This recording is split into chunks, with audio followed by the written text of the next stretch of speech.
The training regimen at Dragon Academy is way more brutal than you'd imagine. Even the youngest students are put through merciless drills. Right now, they're all holding heavy weights while practicing breathing techniques, trying to last as long as they can. Most of them are struggling badly. Only a handful manage to hang on, but one boy clearly stands out. He isn't just holding the same weights as the others, he has massive boulders stacked on top of them. Even the instructor is stunned by his raw strength and endurance. What they don't realize is that this kid is actually the reincarnation of Earth's strongest man, the very founder of the Dragon family. Even he eventually passed away when his time came, but that wasn't the end. He opens his eyes in a new body, the body of an infant. The fact that he's a baby shocks him. There are other babies present too, and from his observations, he deduces that he must have been reborn into the Dragon line once again, as they are all housed in a separate facility. Just then, Dragon maids show up pushing a cart loaded with a mysterious red fluid. Among them is a goblin whose presence immediately triggers the hero's suspicion. The maids first forcefully feed the goblin that liquid, causing the creature astronomical pain before it explodes into a bloody mess. This test proves that the concentration of magic in the liquid is high enough, a perfect sweet spot. The maids promptly start feeding that diluted red liquid to everyone.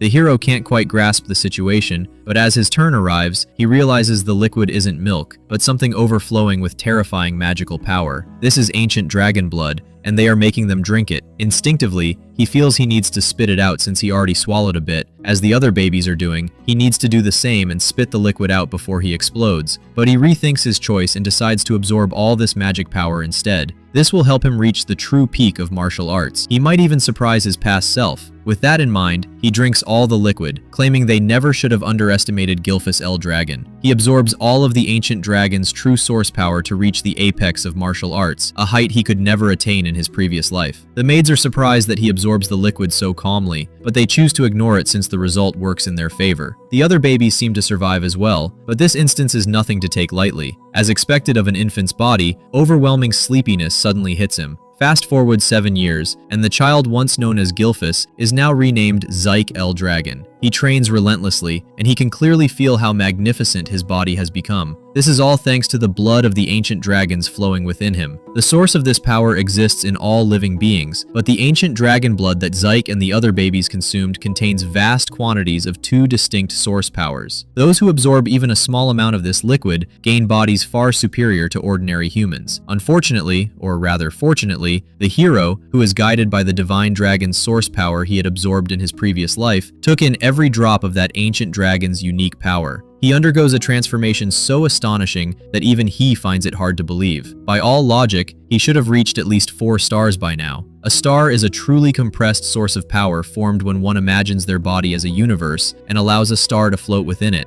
However, each additional star becomes increasingly difficult to form, and the more stars one possesses, the greater their strength. The hero has reached the unmatched rank of 10 stars, the only one in the world to ever do so. It has been 7 years since he was reborn. His mother has already passed away, and his father never showed up. Being reborn thousands of years into the future shocks him, but what irks him more is the reality of this era. A millennium later, the world has become a place where the strong devour the weak. The clearest example of this is the dragon's trial ritual. Only the babies who survive are allowed to train as warriors of the Dragon family. Throughout these years, not a single obstacle has been able to stand in the hero's way. Zyke tries to investigate the combat training in his family, but the maids have nothing to say, more like they aren't allowed to talk. The maid he interacts with is a 3-star fighter, which is enough for basic combat training. He feels exhausted having this bare interaction even after living together for 7 years. Later, he heads toward the forest and eats poisonous herbs as a part of his training. He first senses someone's presence and notices an angry boar surrounded by a black mist, which didn't exist 1,000 years ago. Soon enough, they get into a fight and he crushes the boar with a devastating punch. The damage seems surprising from someone at his level, 1 star, but the quality of a star is what really matters. The hero takes his leave with the boar and decides to go on a journey. Unbeknownst to him, a strange man has been hiding nearby. He witnesses the fight and immediately realizes that Zyke is no ordinary child. Not only does Zyke defeat the boar with ease, but he also notices the man's presence. However, as the child of the family head, Zyke is not permitted to leave freely and remains under constant surveillance. The stranger grows interested in him. Later, the hero overhears a group of warriors discussing something. He enters the room asking for their business, to which they explain that they have come to retrieve Zyke because he needs to take an examination. This makes the hero hero furious. He thought he was being returned to the main family, but they take him to the dragon's nest for the examination. This is the Eldragon family's own exclusive educational institution that they established during that millennium. Everyone born into this family has to enroll in this academy at the age of 7, and today is the day of the entrance exam. Yet the hero hasn't been taught a single thing. The hero holds his head, knowing the test is mandatory. Zyke appears visibly exhausted, prompting a child named Lajik from Old Scale Village to interrupt and speak to him. Zyke finds Lajik timid at first, but quickly realizes the boy possesses courage beneath his nervous exterior. Zyke introduces himself in return.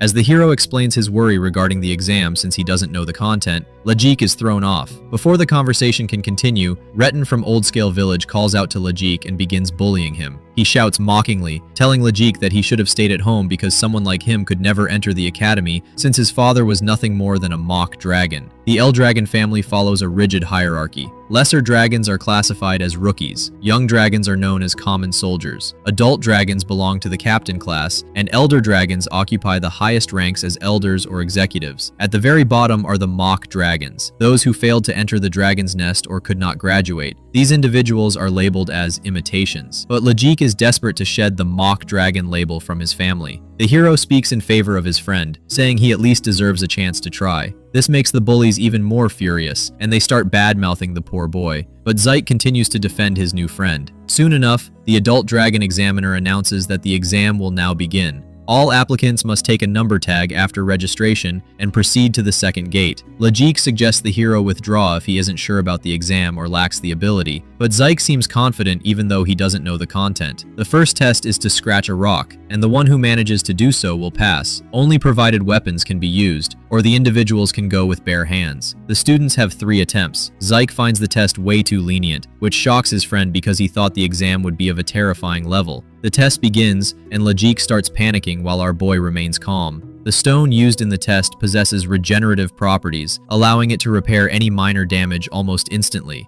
Furthermore, any attack driven purely by brute force is reflected back with hundreds of times the original impact. Lajik explains that one must properly circulate ether source power within the body during the strike in order to leave a scratch. The hero understands that this quality is more about the handling of ether source power than martial skills. Most of the students seem like they can pass the exam, including the bullies. There are consecutive disqualifications going on. Finally, it's time to test the hero, and he refuses to take any weapon. They ask the hero if he's sure about going with his bare hands, to which he agrees. Everyone starts discussing him, thinking he will eventually fail, while Lajik is concerned for him. As the test begins, the hero carefully analyzes the stone. He realizes that the rock must have formed over 1,000 years ago, as he had never encountered such a mineral before. Just then, he raises his fist and, using his full power, he obliterates the regeneration stone using his Dragon Slayer combat form and passes the exam. The crowd suddenly falls silent as the results were unexpected. Lajik is filled with pure joy along with surprise. Standing nearby, the examiner narrowed his eyes, wondering if the hero might be an illegitimate child of a powerful house. After all, only warriors of 4 or 5-star rank were capable of such a feat. As a reward, the hero was handed a green potion, though he was uncertain of its significance. Later, Lajik explains to him that he got a healing potion of a normal grade. Zyke wonders if this could be an elixir, a potion made from extremely rare materials. It contains unique herbs with pure elixir cores from divine and phantom beasts, which are so rare to find. The potion healed both old injuries and recent wounds while dramatically boosting one's ether. Due to its scarce ingredients, it was incredibly difficult to refine and almost never appeared on the market. Lajik added that the potions produced by House Eldragon far surpass those sold in ordinary stores. The hero feels astonished while his friend keeps praising him. With that, the bullies also pass the exam, and it's Lajik's turn. He chooses to scratch the rock with a sword and fails to do so. It's his last attempt, and the bullies are already starting to abuse him, mentioning how it is expected from a half-dragon. Zyke then advises him to use a spear instead of a sword, which doesn't seem to suit him because he is struggling to make a single dent with it. Everyone is laughing at him for being weak, but the hero saves his friend by making him switch his weapon to a spear. Lajik's father was never allowed to enter the dragon's nest, and they even make fun by calling him a mock dragon. But he never gave up and raised him, so now Lajik wants to prove everyone wrong. However, he is not sure how to use the spear correctly. Zyke advises him to thrust it straight without thinking too hard. It is thought impossible for someone holding a spear for the first time to thrust straight and damage a regeneration stone, but he should not judge himself without even trying. They both just met today, but since the hero believes in Lajik to his fullest, then Lajik wants to believe too. Without wasting another second, he thrusts the spear straight into the stone and feels like it was part of his body from the start. To their surprise, he not only scratched the stone but pierced right through it.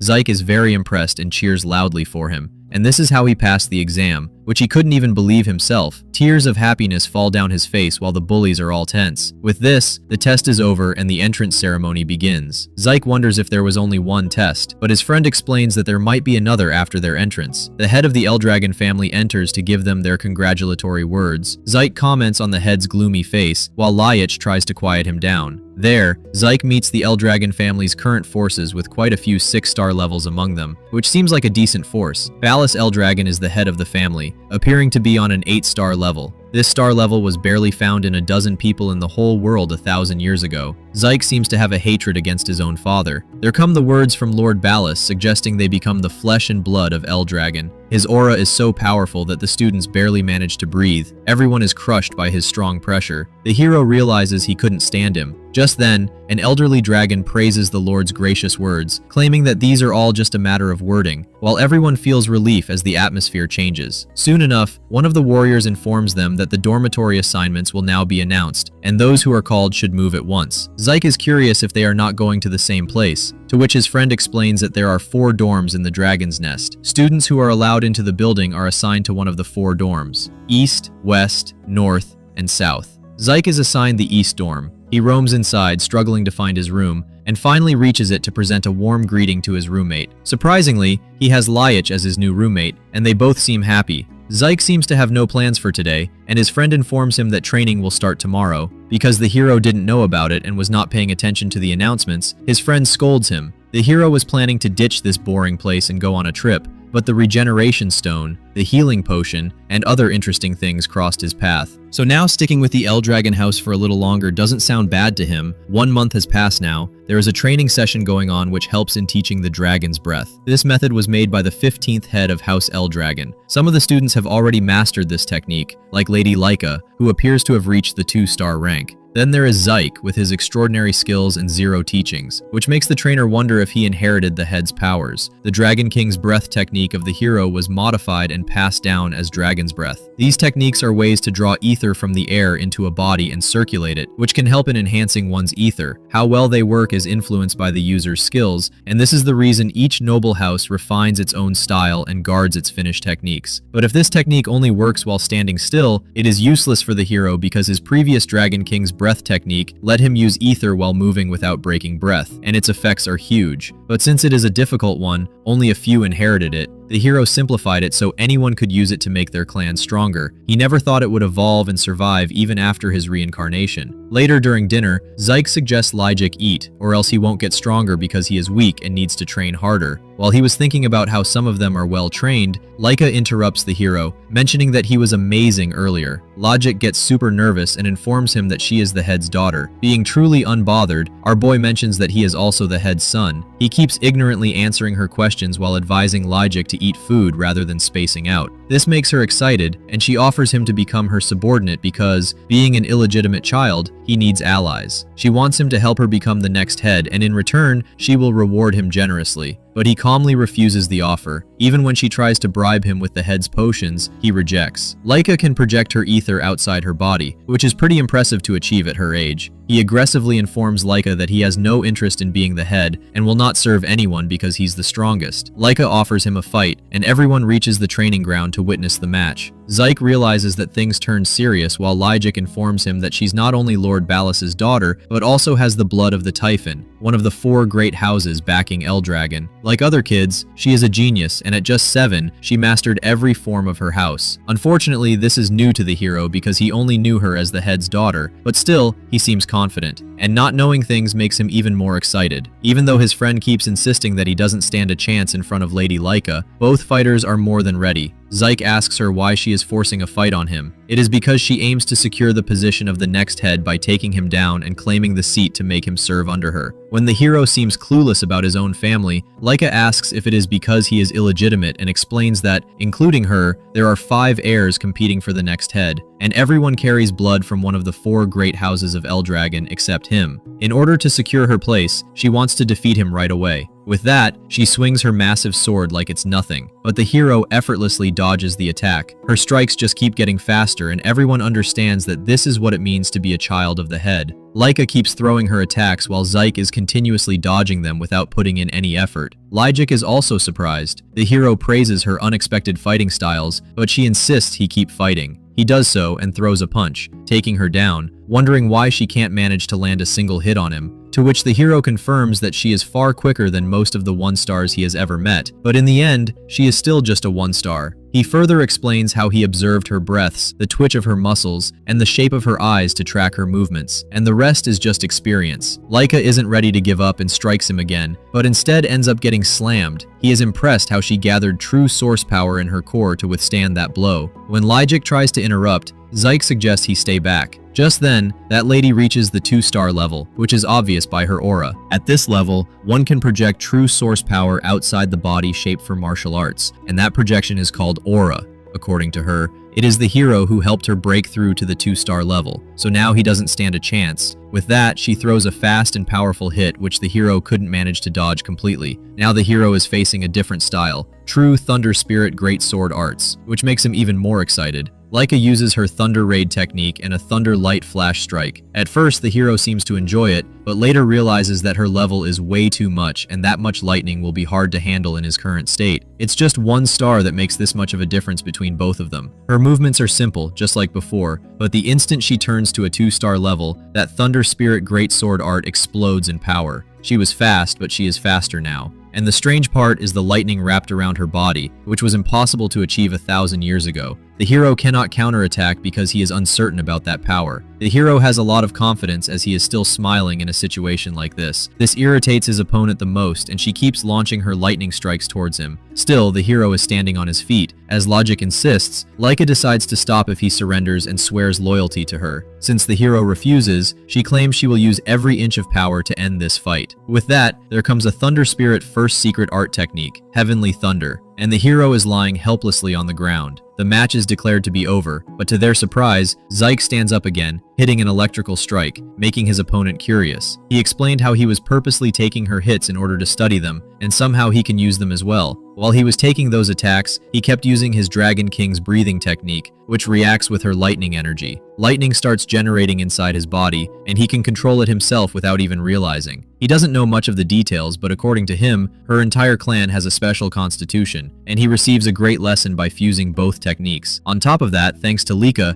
he also reached the level of 2 stars, and the fight isn't over yet. Zyke seems to experience the extraordinary traits of strength and will soon get his understanding on it. Lyjik is tense, witnessing the true strength of the heads, and even Lika's lightning hits are not reaching the hero. The fight goes on between the two, and after a while, the hero decides to end it by creating a new technique or a special form. While his opponent is lost in thoughts, he decides to take charge and uses his special form dragon-slaying arts to strike a blow and takes her down in an instant. The fight was fascinating, and Lika is now in disbelief at her defeat because she even needs to surpass her brothers in order to become the next head. The hero is impressed and praises her skills with a smile. He even motivates her to learn new things since this isn't the last time and she has to fight him again. Zyke offers Lika another battle some other day while she considers him an unbeatable individual. After a few hours inside the fissure, Lord Ballas is training his dragon combat arts first form. A warrior interrupts him, reporting about his daughter, that she reached level 2 star, which is quite fascinating at her age,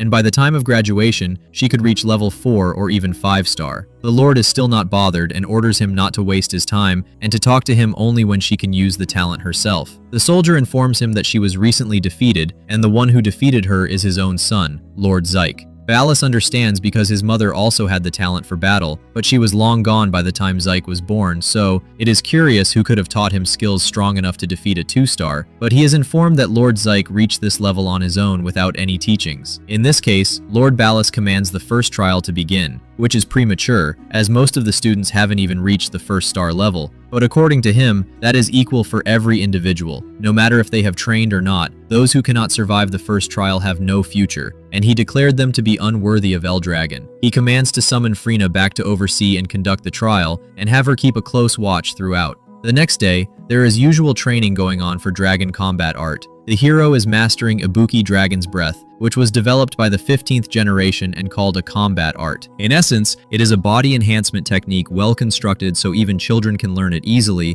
Lajik asks why he is not training, but the hero has already mastered it. Lajik is surprised because it was only taught a few hours ago. Zyke asks him to turn around and develops a channeling route to transfer his energy. His friend is impressed and thinks that this training might be boring to him because he has already defeated Lady Lika. Dragon Slayer combat technique is an overwhelming power, along with the spatial form born within the hero from the battle with Lika. He believes that the final form also exists, which can slay the divine dragon itself. Zyke is curious about how these dragon techniques can be handled. Since the hero has mastered all the dragon combat art techniques, he is back on usual physical training. Just then, Lajik requests him to provide training because he wants to grow stronger, and the hero agrees because he sees his friend as someone worth teaching. Soon enough, Lika also requests him to train her as well because the way he overwhelmed her in the fight earlier makes her want to get even stronger to surprise her brother and the hero himself. Zyke agrees to train her as well, but asks if she is fine since her wounds should have put her down for a month. But as she used a healing potion, it's nothing to worry about, otherwise, she would be resting in bed for a month. Lika again confirms if he is fine training her and doesn't need his own time to train. The protagonist is ready to train both young talents. Later, he asks Lika if she is fine being trained by the person who defeated her, but she is ready to do whatever it takes to get stronger and claim leadership. The hero asks the reason for her obsession with this position, to which she explains that if she doesn't manage to claim leadership, according to family customs, she will end up being married off. In the best case, she will marry her cousin, and in the worst, it will be a stranger. The hero gets quite upset, and his hatred increases for the way people are treated like breeding stock. Soon enough, an announcement informs everyone of the arrival of a new instructor who came all this way to guide them despite her busy schedule, so they advise everyone to be grateful. Frenna Windkick from the Black Dragon Corps steps up. Observing Lika's reflexes and sharp, flawless aura,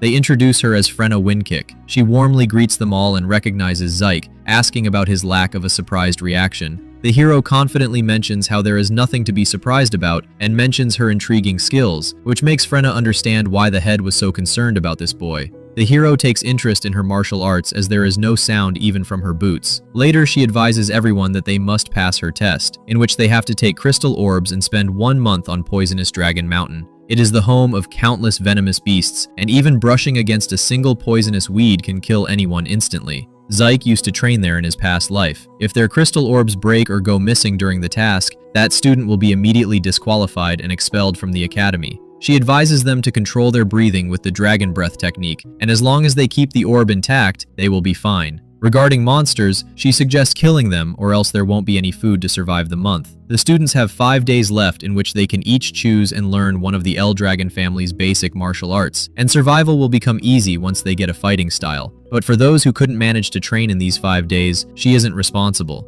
Children throw an innocent question about whether she will help them in danger, but as expected from the L Dragon family, only the strong remain. So if someone can't win, he or she will simply die. Panic spreads among the students while the hero wonders if this family has changed this much. Just then, Frenna distributes the manual for each weapon. While Lajik is struggling to choose his weapon, Zyke advises him to pick a spear, the one he used in the earlier test. He even suggests Lika pick an axe, which will cover what she's lacking. After that, Frenna advises everyone to train as if their lives depend on it, or else they will die. She further informs them that during their test, the upperclassmen will try to steal their orbs as part of their own task. But since the forest is huge, the chances of crossing paths are rare. A wave of fear spreads among the students. Zyke suggests they team up if they can't manage on their own. While he chooses to go it alone, he casually invites them to eat before training. 5 days later, it's finally time for their test, as they have all gathered to enter the forest. Layak nervously says that the time has arrived, while Lika nods in agreement.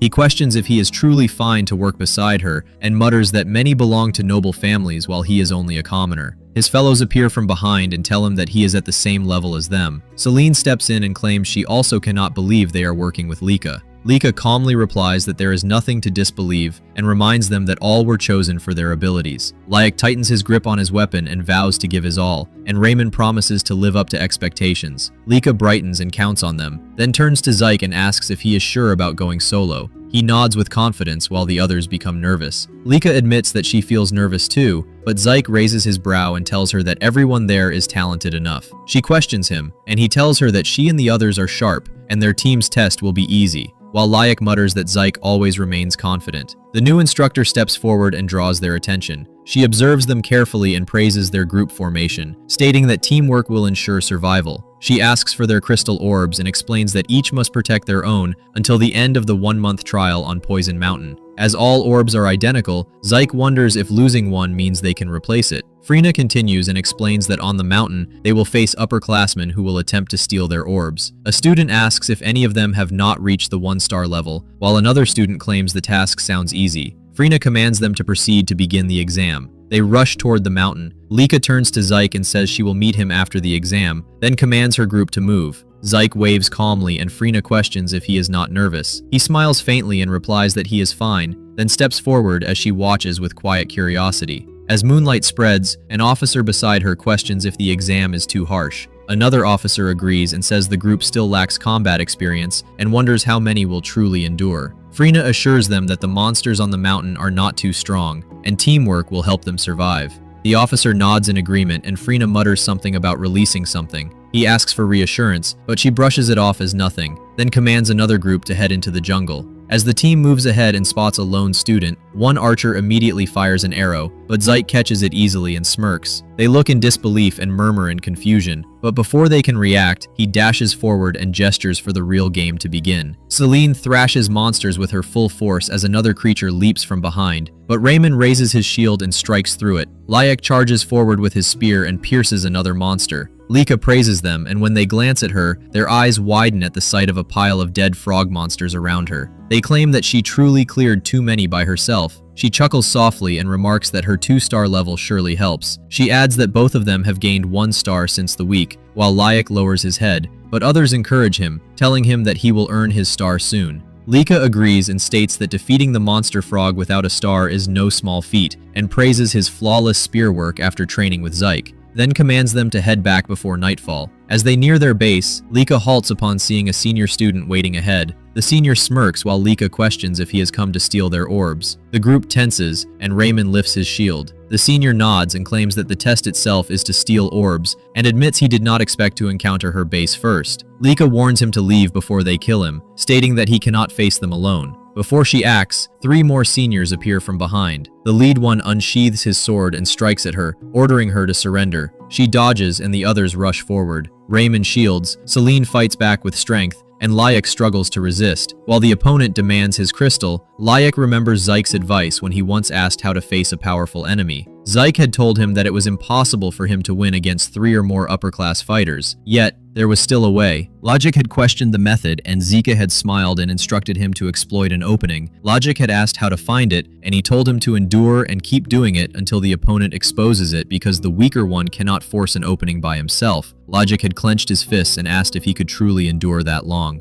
Zika explained that endurance itself won the battle, and that defeating a stronger opponent through patience is greater than strength, and that only Licha might be an exception to that rule. Zika had reminded him to first believe in himself and not overthink. Just wait and strike when the chance appears. Now Logic grits his teeth and holds his ground, and when the opponent loosens his guard for a brief moment, he charges and drives his spear straight through him. Meanwhile, Lika continues battling her own opponent. The senior resists but realizes her strength surpasses his. Even though both are 2 stars, she knows that it is from Zika's advice and ends the fight with one decisive strike. She rushes to her team and asks if they are fine. They cheer, and Celine congratulates Logic for reaching 1 star, while he is still in disbelief. Lika smiles and remarks that with everyone holding stars now they can survive the exam, and wonders aloud what Zika might be doing. At a distance, a girl from the last group runs, trembling and questioning what kind of monster he is. Around him lie the bodies of the rest of the members, and Zika stands among them. The scattering upperclassmen are running away screaming to save their lives. They've encountered a literal monster, one that casually took them out.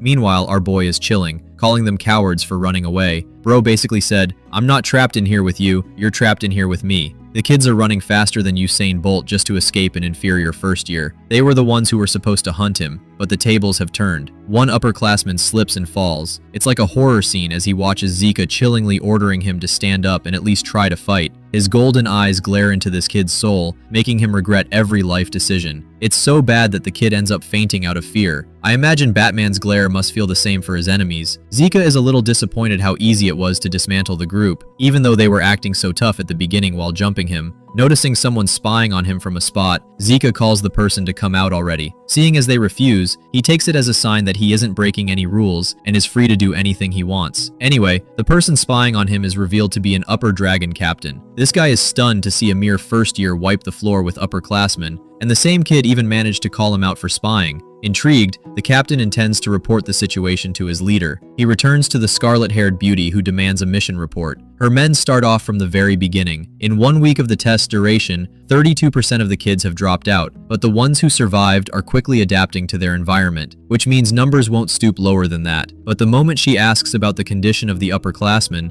her men hesitate. The same guy who observed everything reveals how the upperclassmen are running for their lives. The instructor is starstruck by his words. It seems baffling because there aren't any monsters beyond the level of the upperclassmen to threaten their lives. So, the big question is, why are they running? The guy blurts out one name, Zika. He has become a catastrophe. The demise of the upperclassmen, single-handedly hunting them down like insects. No one wants to be around him anymore. He's cutting them relentlessly, and he's on the chase instead. It's a situation so abnormal that they've never seen anything like it before. Even when it comes to Zika being the son of the patriarch, the kid is crazy. He's not just a prodigy, he's a generational talent that can be classified as a literal monster for his age. Even the instructor remembers their brief but weird interaction, realizing that his strategy from the very beginning was to move alone, knowing he'd unleash hell upon his victims. To put it simply, Bro never even entertained the idea of being hunted. He was thrilled to do the hunting instead. Her factual glazing of Zika entices the squad until suddenly they notice the arrival of something they've been waiting for.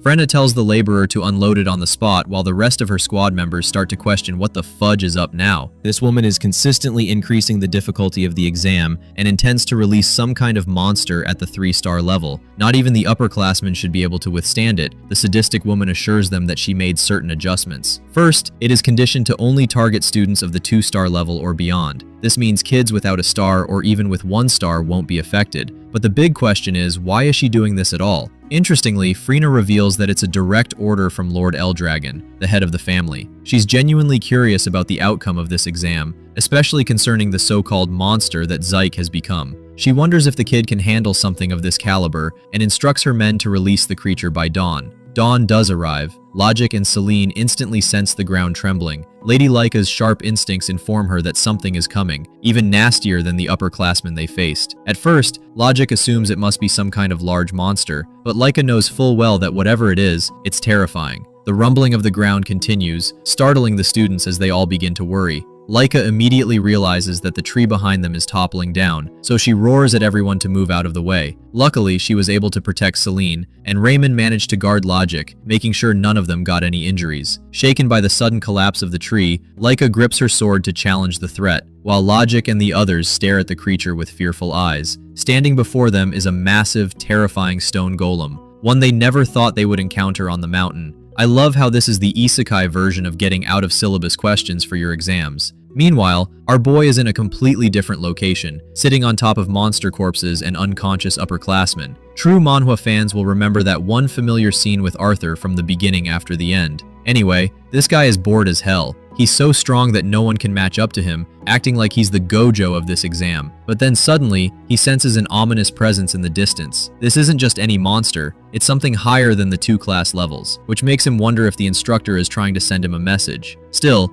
it's weird to use this creature against kids who are only 2 stars at best. Besides that, Instructor Frina should have informed them about this at the beginning, but then he realizes that this sadistic woman released it on purpose, making him wonder about their plans. However, this is the perfect chance for him to cure his boredom. Motivated, Bro jumps off from his pile of victims and makes the 3-class monster his new target. Unfortunately, he's going to have to spend a while going there since it's far away. Back to the golem onslaught, Celine tries to slash the stone monster with her sword, and of course, doesn't seem to deal any damage to its hard body. She doesn't leave a single scratch, but somehow Raymond thinks he's the main character and whacks his shield. Again, no scratch at all. Finally, Lady Laika goes all Zenitsu mode and activates her lightning-style Thunder Flash technique. That ultimate move just now barely chipped the creature. This confirms that only attacks filled with aura can damage the golem's outer shell, which means anyone below her rank is practically useless here. Logic begs her for a plan while she rallies them, explaining her strategy to play decoy to distract the monster, allowing them to escape. None of them want to follow this plan because it means she'll be left behind, but Laika basically calls them weak NPCs who will only get in her way.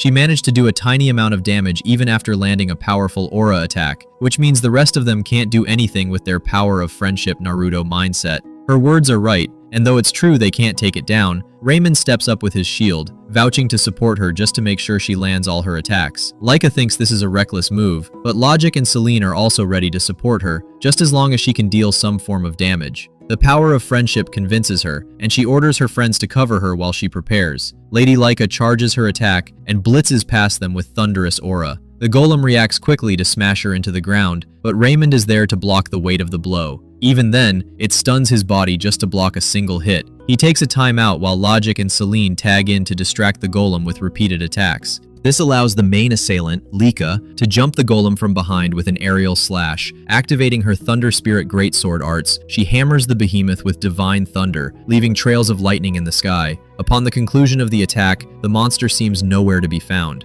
Logic comes to her rescue as Leica seems staggered and lost. She used all her energy just to activate that final trump card, but at least they managed to take out the monster, so she's happy that Raymond and the others are okay. But that happens to be their biggest misunderstanding, as the golem suddenly emerges from the smoke, extending its hand towards the unguarded Leica. In the end, the monster snatches her in its grasp. While her friends are useless to help, she knows she made a huge mistake without confirming the kill. While Celine is terrified that the monster is still functioning fine, even after basically a mini nuke.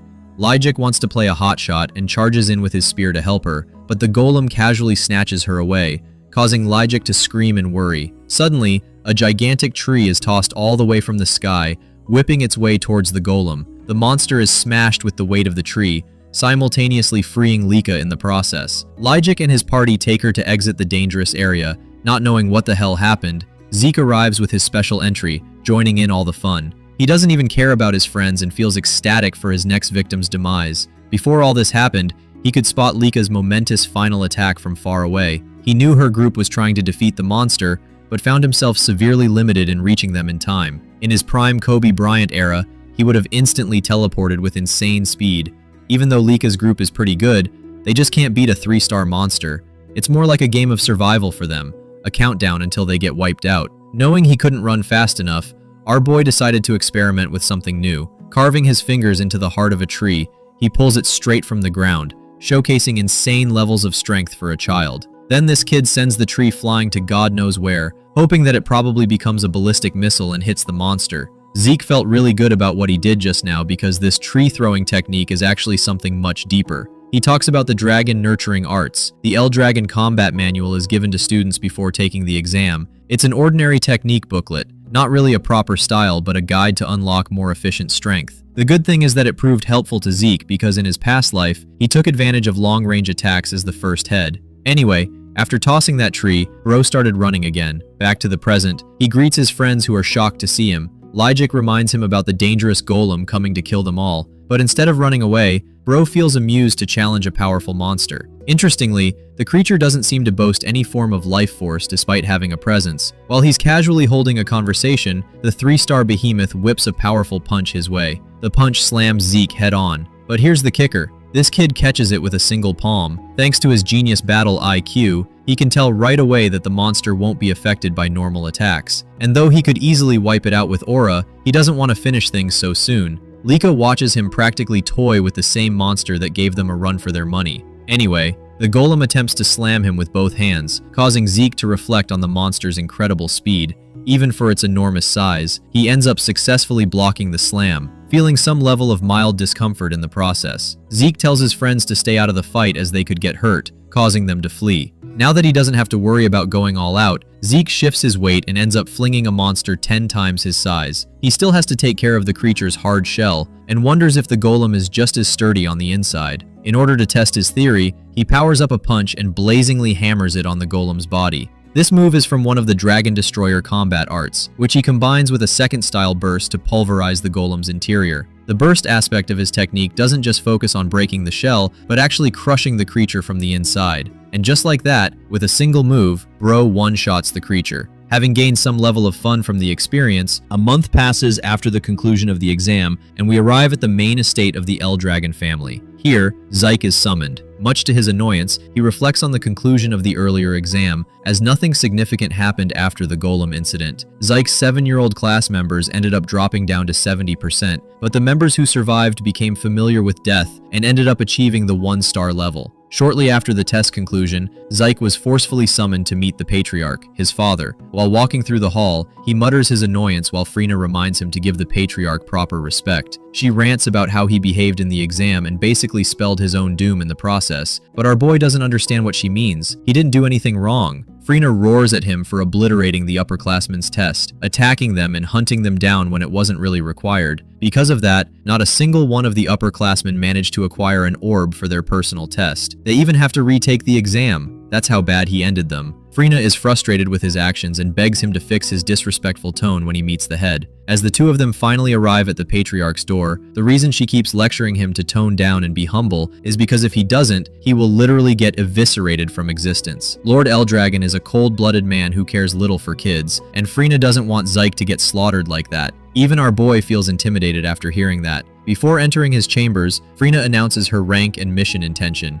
He allows her permission to enter, so the two of them go inside. Our nonchalant protagonist stares at the man sitting at his desk, his first encounter with the head of the family. Lord Eldragon is mildly annoyed, and without even extending his greetings, the dude straight up demands to know why the kid attacked his upperclassmen. Responding casually, Zyk expresses his annoyance, questioning if he broke any rules by attacking. His response baffles the patriarch, while the boy continues to argue that the only condition of the exam was to survive 1 month with the crystal orb intact. No other details or conditions were mentioned, so he followed what he was tasked. Zyk straight up grills his father, saying that he should have mentioned any rules before the exam began. Frina's face tells you everything. She's scared witless because just earlier she told him not to argue. She even tries to talk some sense into him while the boy's father releases an ominous aura, terrifying her in place. Just the sheer overwhelm of his pressure is enough to knock her down. With this kind of pressure, Frina thinks that Zyk is going to get murdered. Instead, he doesn't experience anything and mocks his father again for using petty moves at the slightest agitation. The patriarch finds himself stunned to see him unaffected by the pressure. He pries further by asking the boy how he managed to defeat not only a fleet of upperclassmen, but also a 3-star golem. If that wasn't unbelievable enough, this 7-year-old just aura farmed his way through his overwhelming pressure too. It makes no sense in his eyes how a boy like him could manifest such damning power.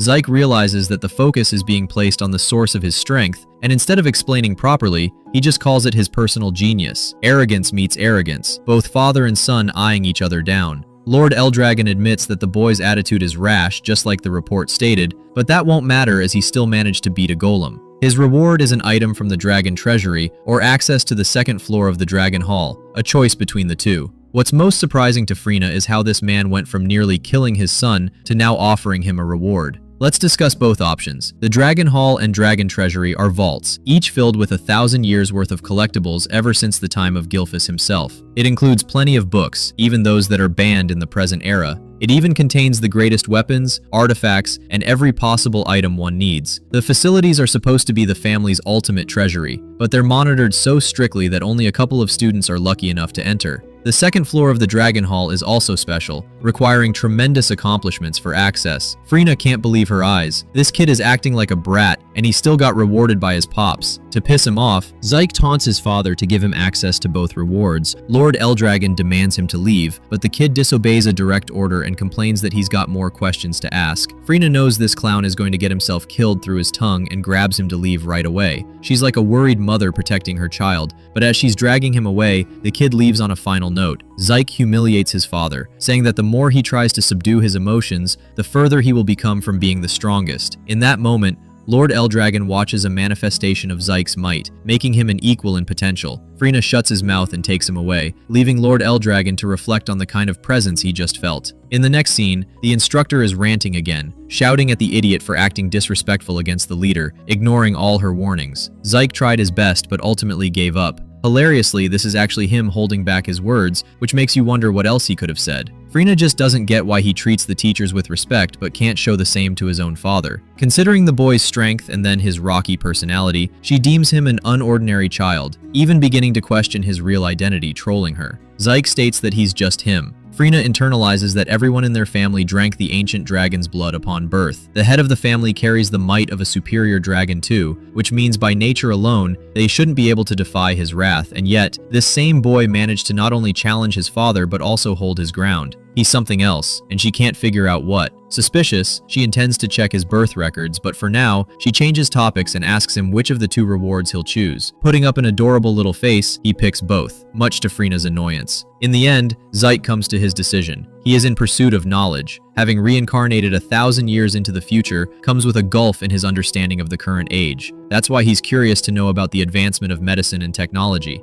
His biggest fan, Logic, celebrates how he's able to enter the Dragon Hall. Both of them are excited. The thing is, Logic already learned dragon slaying and nurturing spear arts, but this is an even greater opportunity for him to master a new martial art. Lady Laika comes along, sharing that they needed to act quickly because there is also a time limit. The first floor is of the basic level, and they're told to borrow only one book at a time, which is why they needed to pick wisely. At the same time, Laika came to learn about Zyke's personal reward of being able to choose between the treasury or the hall. She's surprised that he ended up picking the Dragon Hall instead of choosing a weapon or something. Our boy would have definitely done that if not for the fact that he's way behind on the knowledge of the current era. The books of the second floor are the best part. They're rarer than even the first, and only Zyke has access to this level. Still, Laika thinks nothing in that library can surpass her Thunderclap greatsword art techniques. While she's glazing herself, Zyke zones off. In the next scene, the supervisor informs them that they only have 5 hours for the hall. It's hard to tell if this duration is considered long, but anyway,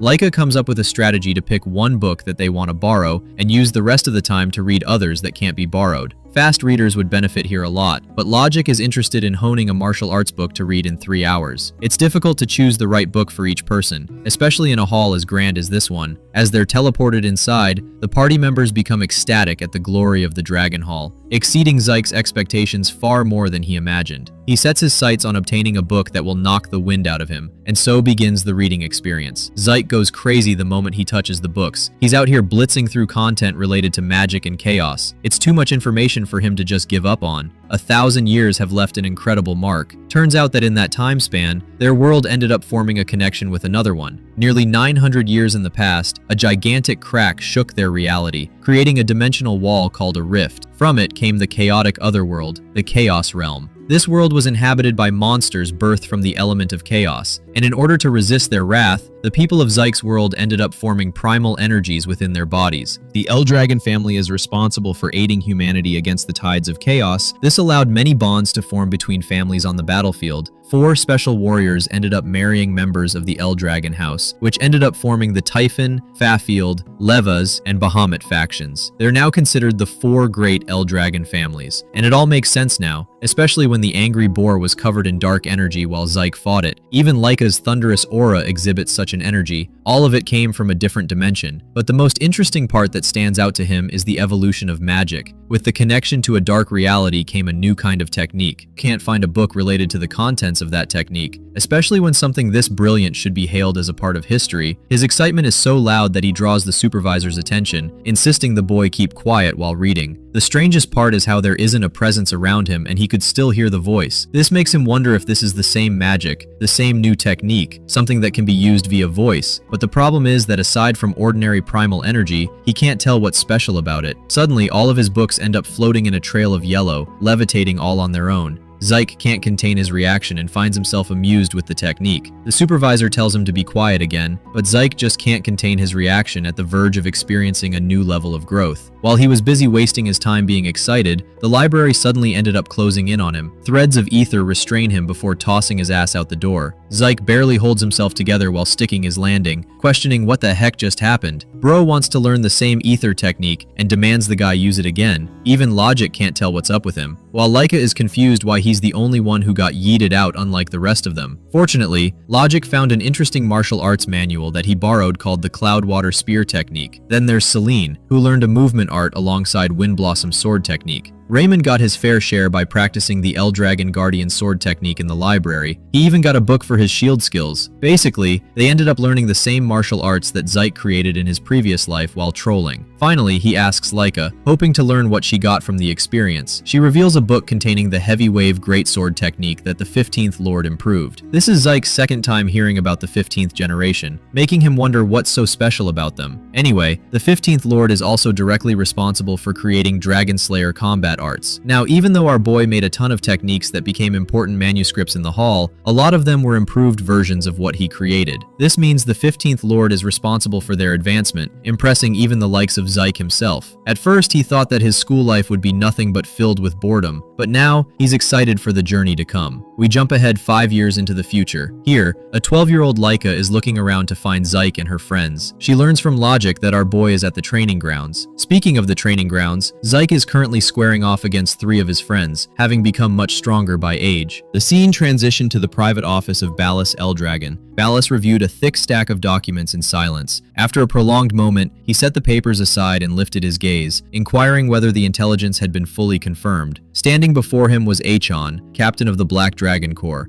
His posture remained rigid, his expression unreadable. Achon reported that the investigation had verified the phenomenon. Spatial distortions and mana readings strongly suggested the emergence of a special rift, with an estimated 80% probability that a magic tower existed within it. Ballas released a slow breath. Of all possible outcomes, the rift had appeared in the most problematic location imaginable: magic water, a substance capable of transforming ordinary humans into mages. Those who consumed it developed a rare constitution that allowed source power to be converted into mana, giving birth to entirely new systems of combat, unfamiliar techniques, and revolutionary methods of warfare. Since its discovery, civilization itself had been reshaped, but progress came with bloodshed. Endless territorial conflicts erupted over ownership of magic springs, and in this era, the number of mages a house possessed had become the foundation of military dominance. Yet within Eldragon territory, not a single magic spring existed. For a house without access to a spring, there was only one method of acquisition: Special Rift Conquest. At present, the Eldragon family possessed only a handful of mages, Ballas included. Every one of them was a hardened survivor of previous Rift incursions. Even so, their numbers were dangerously low compared to rival great houses that controlled multiple magic springs. Eldragon was being slowly cornered through sheer numerical disparity. That reality was why Special Rift Conquest had become Eldragon's highest priority operation. Achon then presented the secondary complication. As expected, the rift's location threatened immediate conflict. It had formed within the abundant Dragon Forest, an ancient woodland largely under Eldragon jurisdiction. However, a significant portion of the forest overlapped with territory claimed by another great house, the Kerberos family, who aggressively asserted ownership and openly referred to the region as the Great Abandoned Forest. Achon spread a detailed map across the desk marked with terrain layers, mana flow anomalies, and spatial distortions. He pointed to the glowing epicenter, confirming that the rift itself lay within Eldragon territory. However, due to its immense scale and unstable nature, the spatial domain it generated would inevitably expand beyond fixed borders. The projected influence zone extended dangerously close to Kerberos lands. Given the Kerberos family's temperament, Achon assessed the probability of interference as extremely high, but Ballas remained unmoved. Noise and aggression had always been Kerberos's defining traits. Still, he did not underestimate the threat. Once the rift's existence became known, conflict would be unavoidable. And while spatial rifts imposed severe restrictions, limiting movement, coordination, and large-scale deployment, waiting would only invite disaster. If Eldragon hesitated, Kerberos would act first. That outcome was unacceptable. Without delay, Ballas issued his command. All dragon nests under Eldragon authority were to be alerted immediately. Preparations were to begin at once. A selection examination would be held to determine who was worthy of entering the rift. This would not be a contest of talent alone, but a test of survival itself. The scene shifted back to the academy training grounds. Laika stood facing Zyke, her demeanor uncharacteristically serious. Across from her, Zyke appeared entirely at ease, his posture relaxed, his presence steady. Without warning, Lyjik, Selena, and Raymond moved simultaneously. Their auras surged as they attacked from 3 directions, each strike carrying full intent. The moment their power flared, Zyke's gaze sharpened. He stepped forward, his movements fluid and precise, intercepting each assault with effortless control as if they carried no weight at all. The combined assault ended before it truly began. Zyke lowered his arms and calmly assessed them.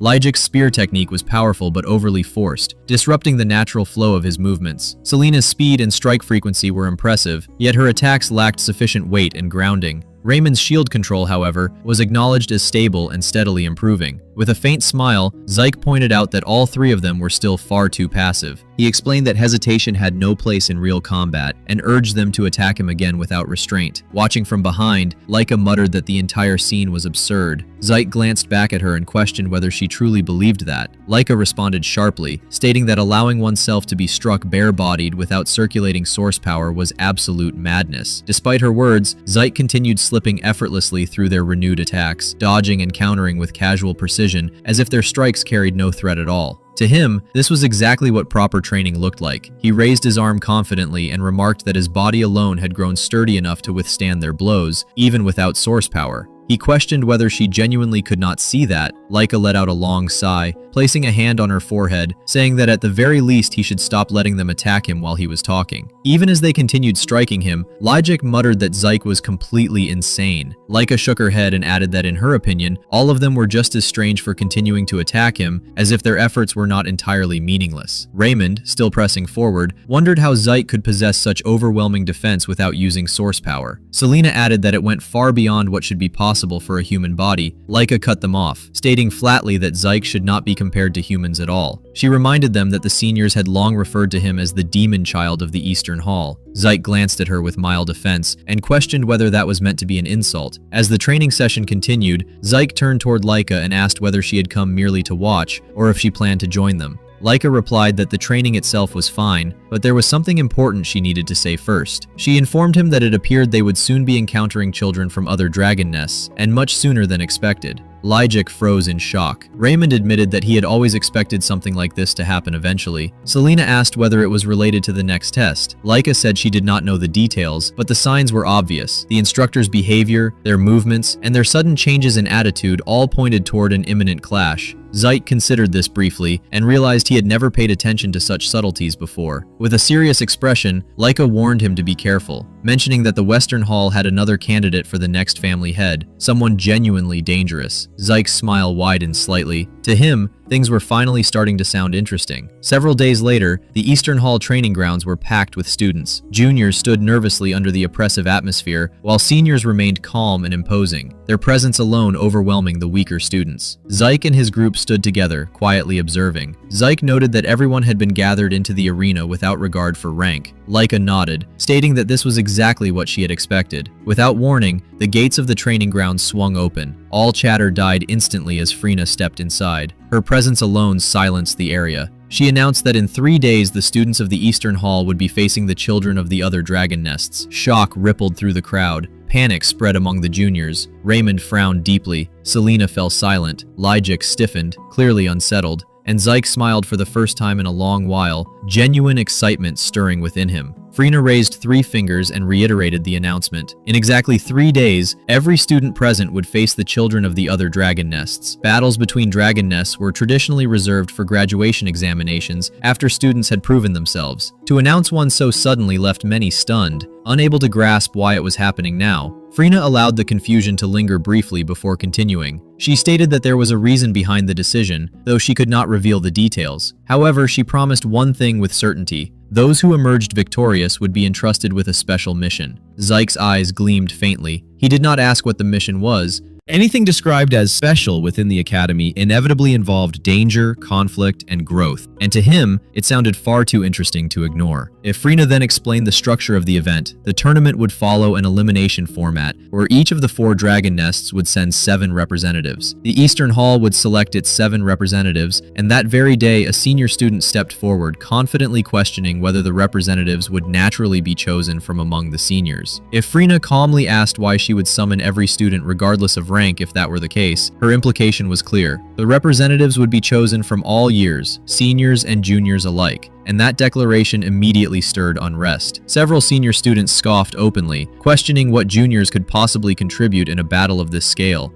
Their dismissive gazes pressed down on the younger students before leaving. Eldragon stated clearly that she didn't care how, it was mandatory that the 7 students be selected today. Then a senior student strode forward with clear authority, and it was Rick, one of the strongest seniors of the Eastern Nest. He turned toward the gathered juniors, his voice sharp as he declared that the 7 representatives for the tournament would naturally be chosen from among the seniors. With an arrogant sweep of his gaze, he asked if anyone had any objections, and for a brief moment, silence followed. Then a single figure stepped forward from the junior ranks, and it was Lika. She stated calmly that she did in fact have a complaint, and according to her, there was no reason the 7 participants should be limited to seniors alone. She added that juniors, herself included, were more than qualified to compete, and Rick's jaw tightened as he muttered her name under his breath. Regaining his composure, he replied coolly that Lady Lika must be misunderstanding the situation. This was not a matter of noble lineage or status, he said, but one of pure combat skill, where in a head-to-head battle, experience and strength mattered above all else. Before Rick could finish his sentence, Lika released her mana and the air shifted.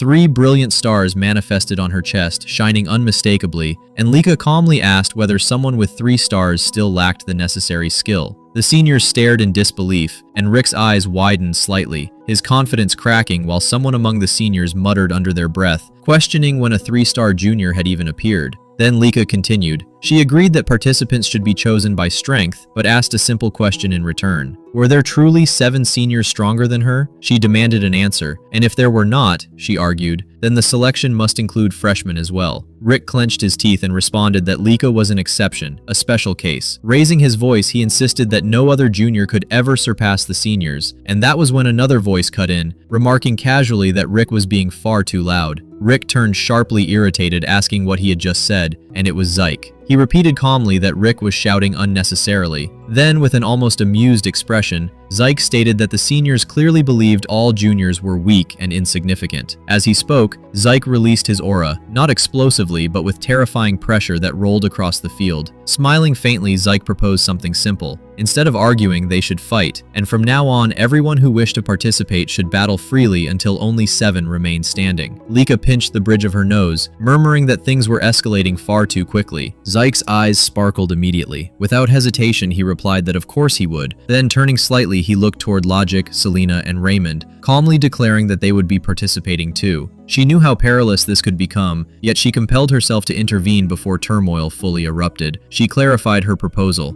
a ranking tournament. Anyone who desired to participate would join. Over the next 3 days, their outcomes would be logged and standings determined objectively. Those who placed within the top 7 would represent the Eastern Nest. Seeing no superior alternative, and unwilling to retreat publicly, Rick reluctantly authorized the plan. Dismissing it as a futile exercise, he was convinced the result was already settled. Lika turned back toward Zyke and inquired whether he intended to participate in the qualification duels as well. Zyke's eyes sparkled immediately. Without hesitation, he replied that of course he would. Then turning slightly, he looked toward Logic, Selena, and Raymond, calmly declaring that they would be participating too. Logic stiffened in shock, asking if Zyke truly meant they were going to battle senior students directly. Zyke confirmed it without the slightest uncertainty. He reminded them of the rigorous training they had survived together, pushing far beyond their boundaries. He asked them what they planned to do if they did not validate their results here. Selena exhaled a quiet breath, admitting the tension was overwhelming, but fleeing would only prove the seniors right. Raymond followed,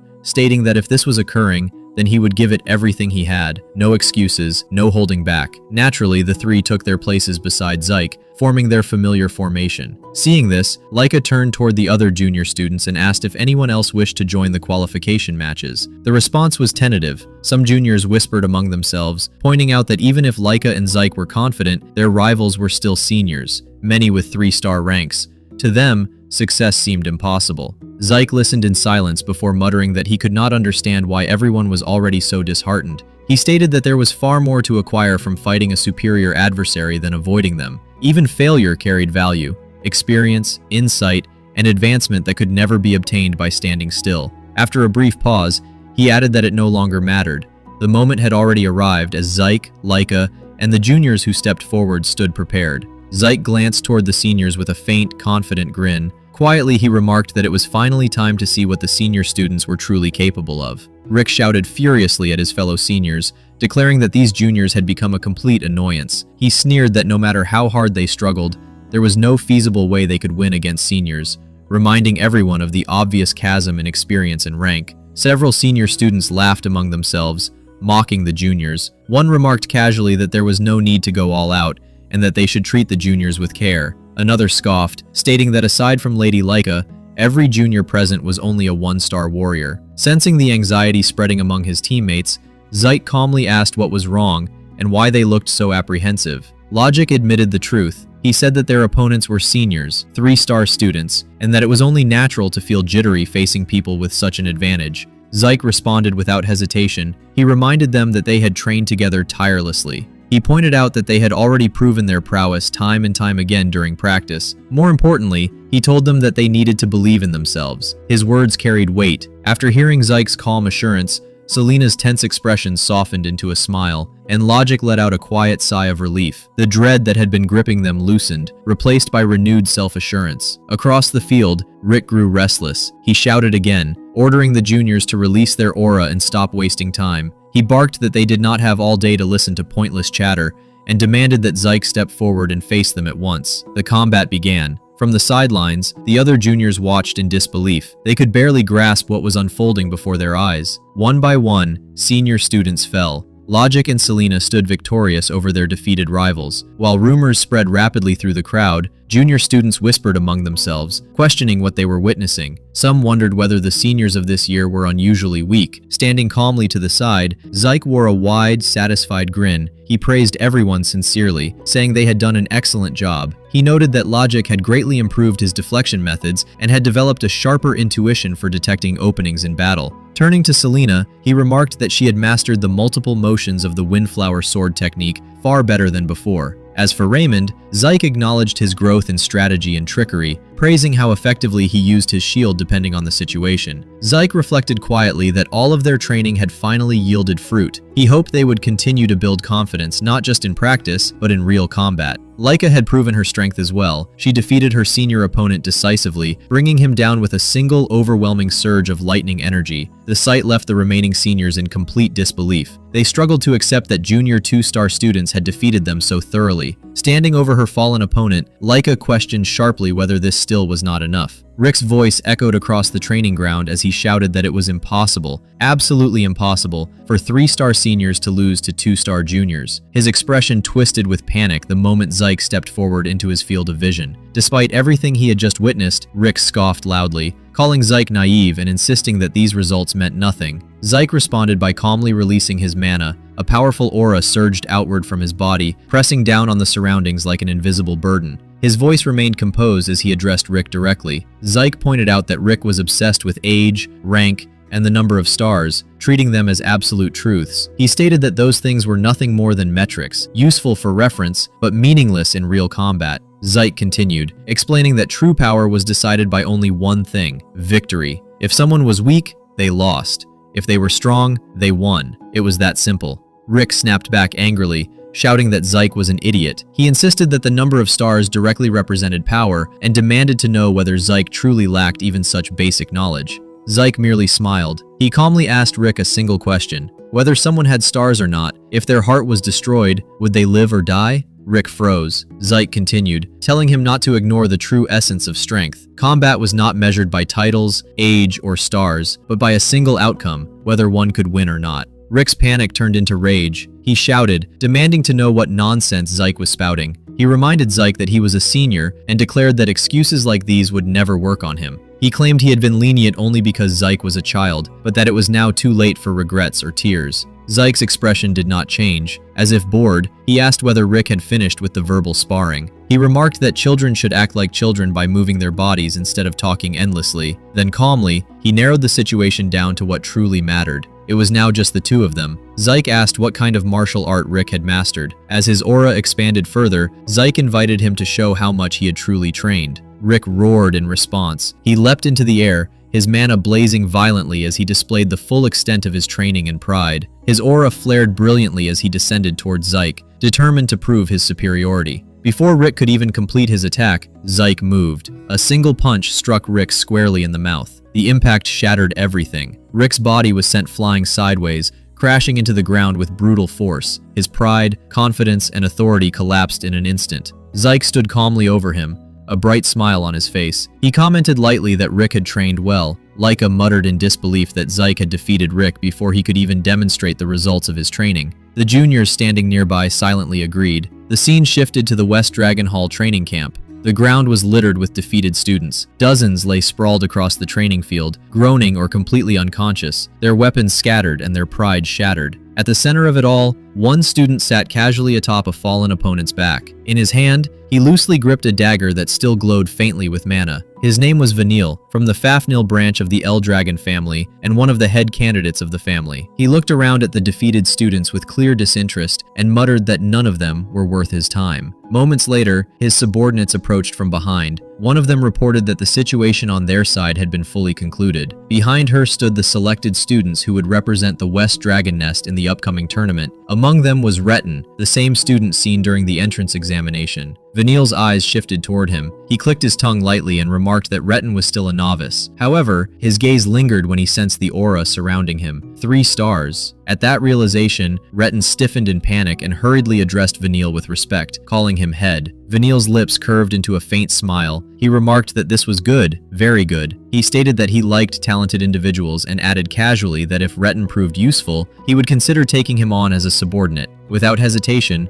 Retin bowed deeply. Vanille did not even bother standing as he accepted the gesture. Still seated atop the defeated student beneath him, inwardly, Retin's heart raced. Someone of such overwhelming power had acknowledged his worth. As long as Vanille stood on their side, the West Dragon Nest would never lose. The prestigious special mission would be theirs without question. Retin was certain that Vanille would become the next head of the Eldragon family, and when that happened, being one of his direct subordinates would place Retin far above the rest. The thought alone made his lips curl into a subtle, sinister smile. At that moment, one of Vanille's subordinates stepped forward again, her expression cautious. She informed him that there was something important he needed to know. Unbothered, Vanille asked what it was. She leaned closer and whispered that Lady Laika would be joining the team selected by the East Dragon Nest. Vanille's expression darkened instantly. He clicked his tongue and ran a hand through his hair, irritation flashing across his face. He muttered that this was going to be troublesome. Then he finally rose to his feet. With cold confidence, he stated that it did not matter how talented she was. Victory was already decided.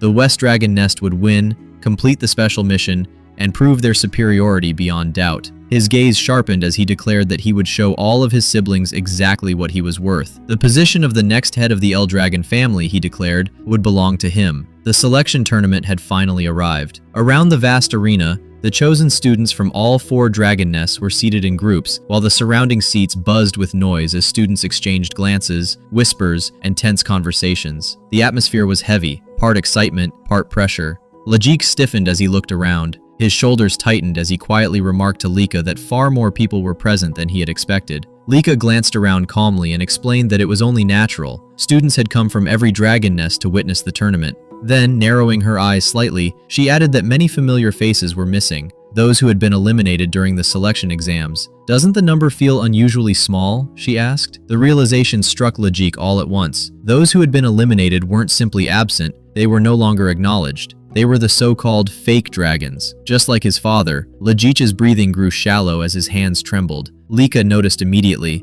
Without saying a word, she reached out and lightly tapped his back. She reminded him that regardless of who had fallen away, they were here. They had grown strong enough to be chosen as representatives of the Eastern Dragon Nest. That alone was proof of their worth. Lajik swallowed hard, then nodded. He stated firmly that he would give everything he had in the coming battles. Behind them, Zeke stood quietly, his gaze sweeping across the arena. Lika turned and smiled at him, noting how strangely calm he looked. Given the magnitude of the tournament, she found his composure unsettling. Zeke responded evenly that there was nothing special about it. He was simply observing the other students and evaluating their combat capabilities. Lajik immediately collapsed to the ground in shock. Lika sighed beside him, muttering that it was exactly what she had expected from Zeke. Only someone like him would treat a selection tournament as a live battlefield analysis. As Zeke continued observing the arena, 2 familiar figures approached from the side. They were senior students from the Eastern Dragon Nest, Aaron and Rick, both selected among the 7 representatives. Zyke noted quietly that they had changed significantly since their last encounter. Rick acknowledged it without hesitation. He admitted that his previous defeat had forced him to rethink everything. Since then, he had trained seriously, no longer relying on status or seniority. He declared that as a member of the Eldragon lineage, he respected strength above all else, and to him, the truly strong were Laika and Zyke. Zyke paused briefly,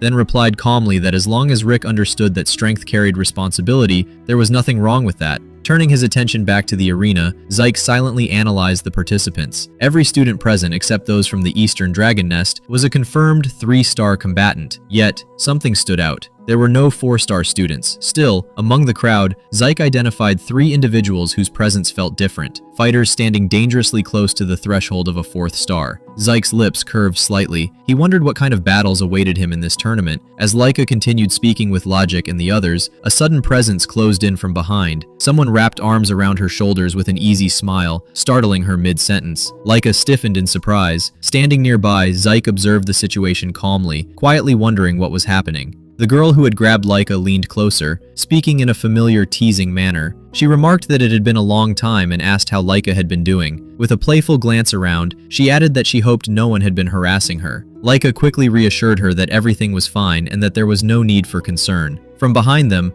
Logic spoke up cautiously, asking who the girl was. Laika hesitated for a moment, then muttered that the girl was her cousin. She formally introduced her as Sandy Typhon, the daughter of the head of the Typhona family. The name alone sent a ripple of shock through Logic, Selena, and Raymond. The Typhona family was one of the 4 branch families of Eldragon family. Sandy tilted her head, studying the group with open curiosity. She asked Laika who these children were. Laika smiled gently and replied that they were her classmates and her friends. At the word friends, Sandy raised an eyebrow. She commented lightly that it was fine for Laika to make friends and get along with others, but then questioned whether they were truly suitable companions for someone destined to become a future family head. Without softening her words, she asked whether they weren't a bit too weak to stand beside a head candidate. Their expression immediately tightened. Panic and discomfort flashed across their faces. Before Laika could respond, Zyke stepped forward. He remarked that Sandy would understand soon enough when she actually fought with them. Sandy turned toward him, mildly surprised, and asked who he was. Laika introduced him, stating that his name was Zyke, and that he was also a candidate for the position of future family head. Recognition flickered across Sandy's face. She asked with clear intrigue whether he was the rumored illegitimate son of the family head. Then she added that she had never expected a mere illegitimate child to still be alive. Zyke listened without reacting, a small, unreadable smile forming on his face. Laika frowned sharply and demanded to know why Sandy was acting this way. Sandy replied casually that regardless of his status, Zyke was still Laika's rival. She went on to say that surrounding herself with friends, or whatever these children were, would only weaken Laika's chances against the other head candidates. She finished by pointing out that none of them were even 3-star students, asking bluntly whether the Eastern Dragon Nest standards had fallen that low. Zyke responded calmly, his tone even and composed. He stated that if Sandy continued to underestimate them like this, she would soon find herself being caught off guard. Sandy's expression shifted instantly. Her eyes narrowed as she turned fully towards Zyke, demanding to know what he had just said. She coldly reminded him that he was nothing more than a bastard, someone without a supporting family or backing of his own. The only thing he possessed, she claimed, was the blood of the family head and nothing more. Stepping closer, Sandy confronted him openly. With a sharp, provocative gesture, she pointed a finger at him and asked whether he truly dared to speak so casually in front of her. Zyke remained calm. He replied evenly that it had merely been a piece of advice. That response only pushed Sandy closer to the edge. Her expression twisted with irritation as she began to release her aura. Before she could act, a figure stepped between them. The sudden interruption forced Sandy to stop. The boy who had intervened was Edges Van Blade, the representative of the North Dragon Nest. With a composed posture, he placed himself squarely between Sandy and Zyke, reminding her that this was not the place to cause trouble for other teams. Edges briefly glanced at Zyke. Despite standing before 2 powerful representatives, Zyke's expression remained unchanged, as if the tension meant nothing to him. Sandy clicked her tongue and told Edges to move aside, insisting that she was in the middle of something important. Edges responded with a relaxed smile, stating that he could not simply ignore the situation, especially with the selection tournament about to begin. Around the arena, students from all dragon nests were chatting, whispering. Then a commanding voice cut through the noise. At the sound alone, the entire arena fell silent. Logic. Everyone froze. The man who had spoken stepped forward and announced that the long-awaited selection tournament was finally about to begin. Hearing those words, Zyke's lips curved slightly into a confident smile. The man standing before them was Teach Menric, the captain of the Gold Dragon Corps, a figure infamous throughout the academy as an intimidating educator.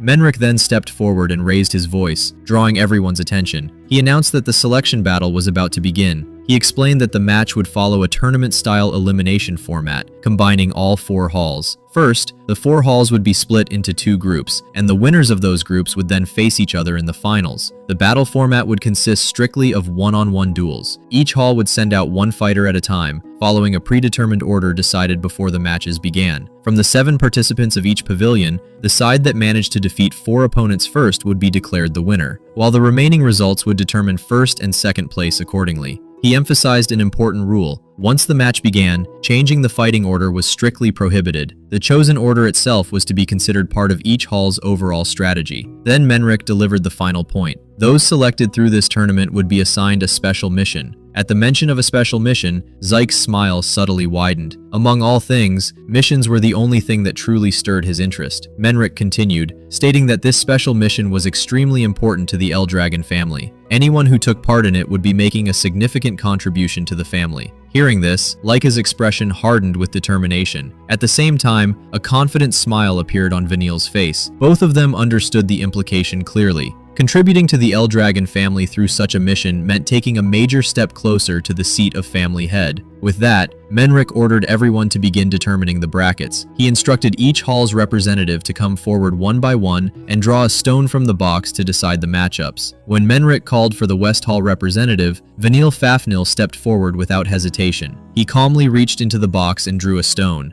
After glancing at it, Menric nodded and told him to return to his position. Seeing Vanille up close, Laika stiffened slightly. Vanille glanced in her direction, a sinister smile curling at the corner of his lips. Noticing her reaction, Zyke quietly asked whether she knew him. Laika answered in a low voice that this was the West Hall representative she had mentioned earlier, Vanille Fafnir, one of the leading head candidates of the Eldragon family. Hearing the name, Zyke smiled faintly. Looking at the West Hall's lineup, he noted inwardly that it wasn't just Vanille. Overall, the West Hall was filled with strong fighters. The other halls were clearly well-trained too, but the difference in power was palpable. The gap between the West Hall and the others could be felt by everyone present. Then Zyke's gaze landed on a familiar face among Vanille's group, Retin. Zyke muttered inwardly that it had been a while since he had seen that face. He recalled the entrance exam and acknowledged that Retin had shown considerable skill back then. Reaching 3 stars at this age meant Retin must have trained relentlessly, something Zyke found genuinely impressive. Meanwhile, standing with the West Hall team, Retin noticed Logic,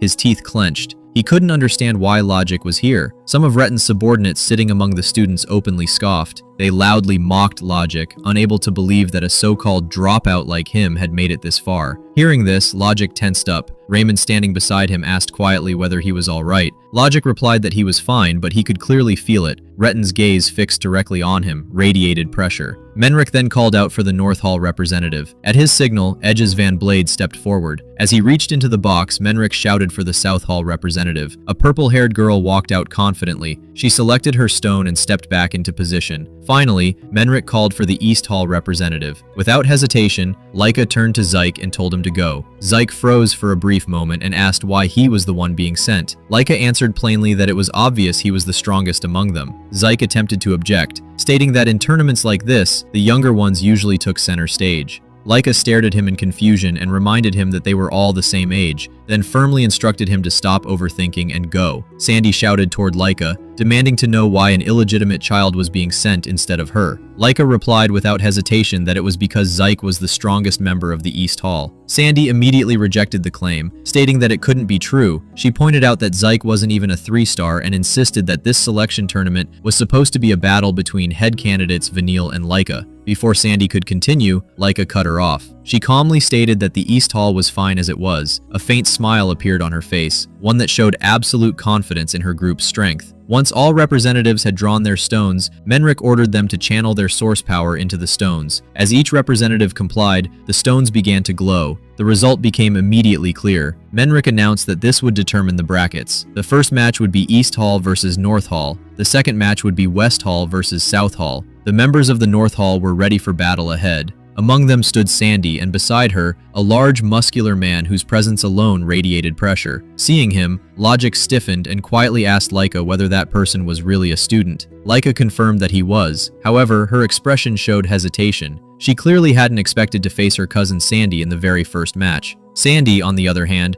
released her aura openly. She thought this was the perfect opportunity. She declared loudly that she would crush Laika completely so that Laika would finally remember her position and her purpose. In response, Laika released her own aura, her eyes sharp and unwavering as she prepared for battle. Nearby, Edges glanced at Zyke with interest and remarked that he was genuinely looking forward to their match. Zyke replied with a relaxed smile, saying that it seemed they would get along just fine and that he too was looking forward to it. As the two of them stood side by side, identical stones glowing in their hands, Zyke's smile widened slightly. He truly couldn't wait for the battle ahead. Vanille sat calmly among the students, observing the arena with a detached expression. Not far from him, the South Hall representative and her team were also watching in silence, carefully studying the movements and reactions of the other halls. Soon, the announcement echoed through the arena. The first match of the selection tournament would be East Hall versus North Hall. Both halls stiffened as the news spread. Each side began preparing to send out their first representative. Rick clenched his fists tightly. With a tense expression, he muttered that he had to win this battle no matter what. Laika glanced at him with concern before quietly asking Zyke whether Rick would be alright. She pointed out that he looked extremely nervous. Zyke nodded slightly, acknowledging her concern. Instructor Menrick then raised his hand and announced for both sides' warriors to step forward. The arena fell silent as Rick moved into position facing the North Hall's warrior across from him. With a firm gesture from Menrick, the match officially began. Rick let out a loud roar as he gathered mana into his fist, determination burning in his eyes. Zyke calmly remarked that now they would see how things truly turned out. Laika replied that judging by Rick's condition, the fight looked like it would be difficult. She asked Zyke whether he thought the same. Zyke answered evenly that there was no such thing as a guaranteed outcome in battle. His expression shifted slightly as he added almost casually that this rule did not apply to him. When he fought, victory was absolute. Laika immediately told him that she had not been talking about him. Ignoring that, Zyke continued analyzing the match. He stated that in terms of pure skill, the North Hall fighter was not much different from Rick. As he leapt in the air, Zyke concluded that if Rick fought the way he usually did, he should have been able to win. Laika shook her head. She pointed out that this was their first time fighting in front of such a massive audience, and on top of that, he was carrying the pressure of representing the East Hall. That kind of stress could easily affect performance. Zyke agreed that she had a point. However, he added that the same pressure applied to the opposing side as well. Then his gaze shifted slightly. He mentioned that Sandy and Edges were exceptions. Laika felt it too, the oppressive presence coming from those two. Zyke explained that both Sandy and Edges were already on the verge of reaching 4-star level, and fighters of that caliber would not be shaken easily by crowd pressure.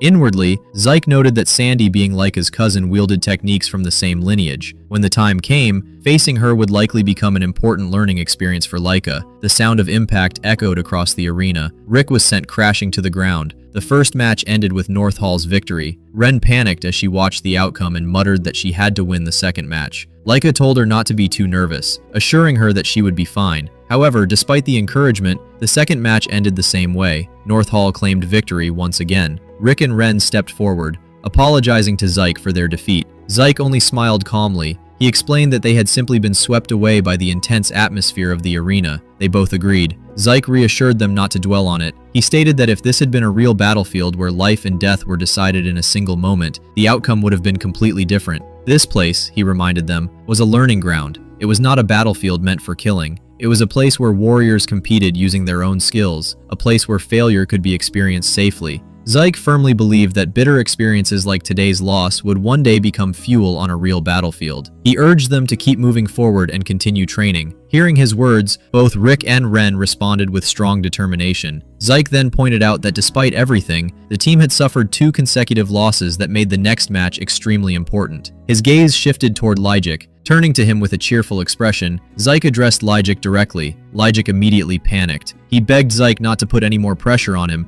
admitting that he had been nervous since morning. His anxious ramblings spilled out as he remarked that to make things worse, his opponent is the super terrifying senior from the other hall. Overcome with fear, Lyjik began crying and clung tightly to Zyke. Zyke calmly reminded him that he had already fought against that opponent when the teams were originally chosen. Lyjik, still shaking, insisted that there had been no one that frightening in the East Wing. The thought of defeating such a terrifying senior in front of so many people filled him with dread. Zyke let out a quiet sigh. He realized there was no choice but to encourage Lyjik in a different way. Laughing lightly, Zyke placed a hand on Lyjik's shoulder and pointed toward his opponent, telling him to look carefully. Lyjik stared ahead in confusion, not understanding what Zyke meant. Zyke calmly directed his attention to the opponent's weapon and asked Lyjik to think about what he was holding. A sword. Though Lijik answered hesitantly, Zyke pushed the thought further until it became clear. He explained that the opponent was nothing more than a humanoid wielding a sword. Nothing else mattered. If the sword came forward, Lijik should dodge. If it was raised to cut, he should retreat. If it lowered to strike, he should advance. Zyke instructed him to focus on responding exactly as he always did to a weapon called a sword. Nothing more was needed. Lijik listened carefully, slowly. Confidence returned to his expression. He stated that he would act exactly as he always had. Seeing this, Zyke smiled inwardly. Lijik possessed exceptional concentration. For now, he simply needed guidance to focus properly. Once he could achieve that naturally, Zyke believed Lijik would rise to an even higher level. Nearby, several students began mocking Lijik, pointing out the difference in physique and claiming that someone so weak could never become a ranker. Lijik glared at them with deadly intensity. The ridicule stopped instantly. At that moment, Instructor Menric announced the start of the match, shifting all attention back to the arena. The instant the battle began, Lijik's opponent launched a sudden assault, activating the three-blade sword technique and executing a swift single-blade cut. The blade tore through the air, but Lijik dodged cleanly. Enraged, the opponent shouted insults and pressed the attack, activating the technique once more, driving his assault even harder. Lijik blocked the strike effortlessly, showing no trace of panic. Lika grew tense, worry tightening her expression. Lijik's friends noticed that the opponent was closing the distance, exactly the range where Lijik excelled, and anxiety spread among them. Zyke, however, remained calm. He told them not to worry and pointed out Lijik's eyes. Lijik was completely focused. Blue light began to shine from his gaze as his opponent continued attacking relentlessly. Every strike was dodged with flawless precision. Frustration twisted the opponent's face as he activated the three-blade Chaos three-leaf dance. At that moment, Lijik's eyes flared brighter. He activated the cloud and water spear technique. Using passing clouds flowing water, he cleanly intercepted the attack, leaving his opponent stunned and unable to react. Without hesitation, Lijik followed up, activating the technique again and unleashing flood drilling. His pole arm drove forward with overwhelming force. The strike landed directly in the opponent's chest. The impact was decisive. The opponent collapsed unconscious. Instructor Menric stepped in immediately, declaring the match over and announcing victory for the East Wing. Lijik exhaled deeply, a weak smile forming on his face. Beside him, Zyke could no longer hide his satisfaction. He calmly stated that this was finally the moment when everything would begin to turn around. The momentum had completely shifted. With Lijik's victory, the East Hall regained its footing. Soon after, Selena claimed the fourth round, decisively defeating her opponent. The fifth match followed the same pattern. Raymond stood victorious, leaving the North Hall stunned. Only one more win was needed for the East Hall to secure total victory. That final battle was inevitable. Lika stepped forward, facing Sandy Typhona across the arena. Lika spoke calmly, remarking that it had been a long time since they had last faced each other. For Sandy, the situation was dire. The North Hall now required 2 consecutive wins to turn the tables. This match would decide everything. 2 heirs of the same bloodline, 2 wielders of the Thunder technique. Sandy observed Lika closely before speaking, remarking that she had never expected the North Hall's elite to fall, especially at the hands of younger fighters who had barely reached 3-star level. Lika answered evenly, reminding Sandy that she had warned her before. The East Hall was strong. Sandy acknowledged this with a faint nod, admitting that she had underestimated Lika's teammates. However, she added that such things were ultimately irrelevant. Suddenly, Sandy's lightning mana surged, crackling violently around her body. She declared that the real issue had never been Lika's colleagues. To become the head of the Eldragon family, overwhelming individual power was essential, strength that stood alone. She stated bluntly that Lika would never be able to defeat her like this. Sandy continued,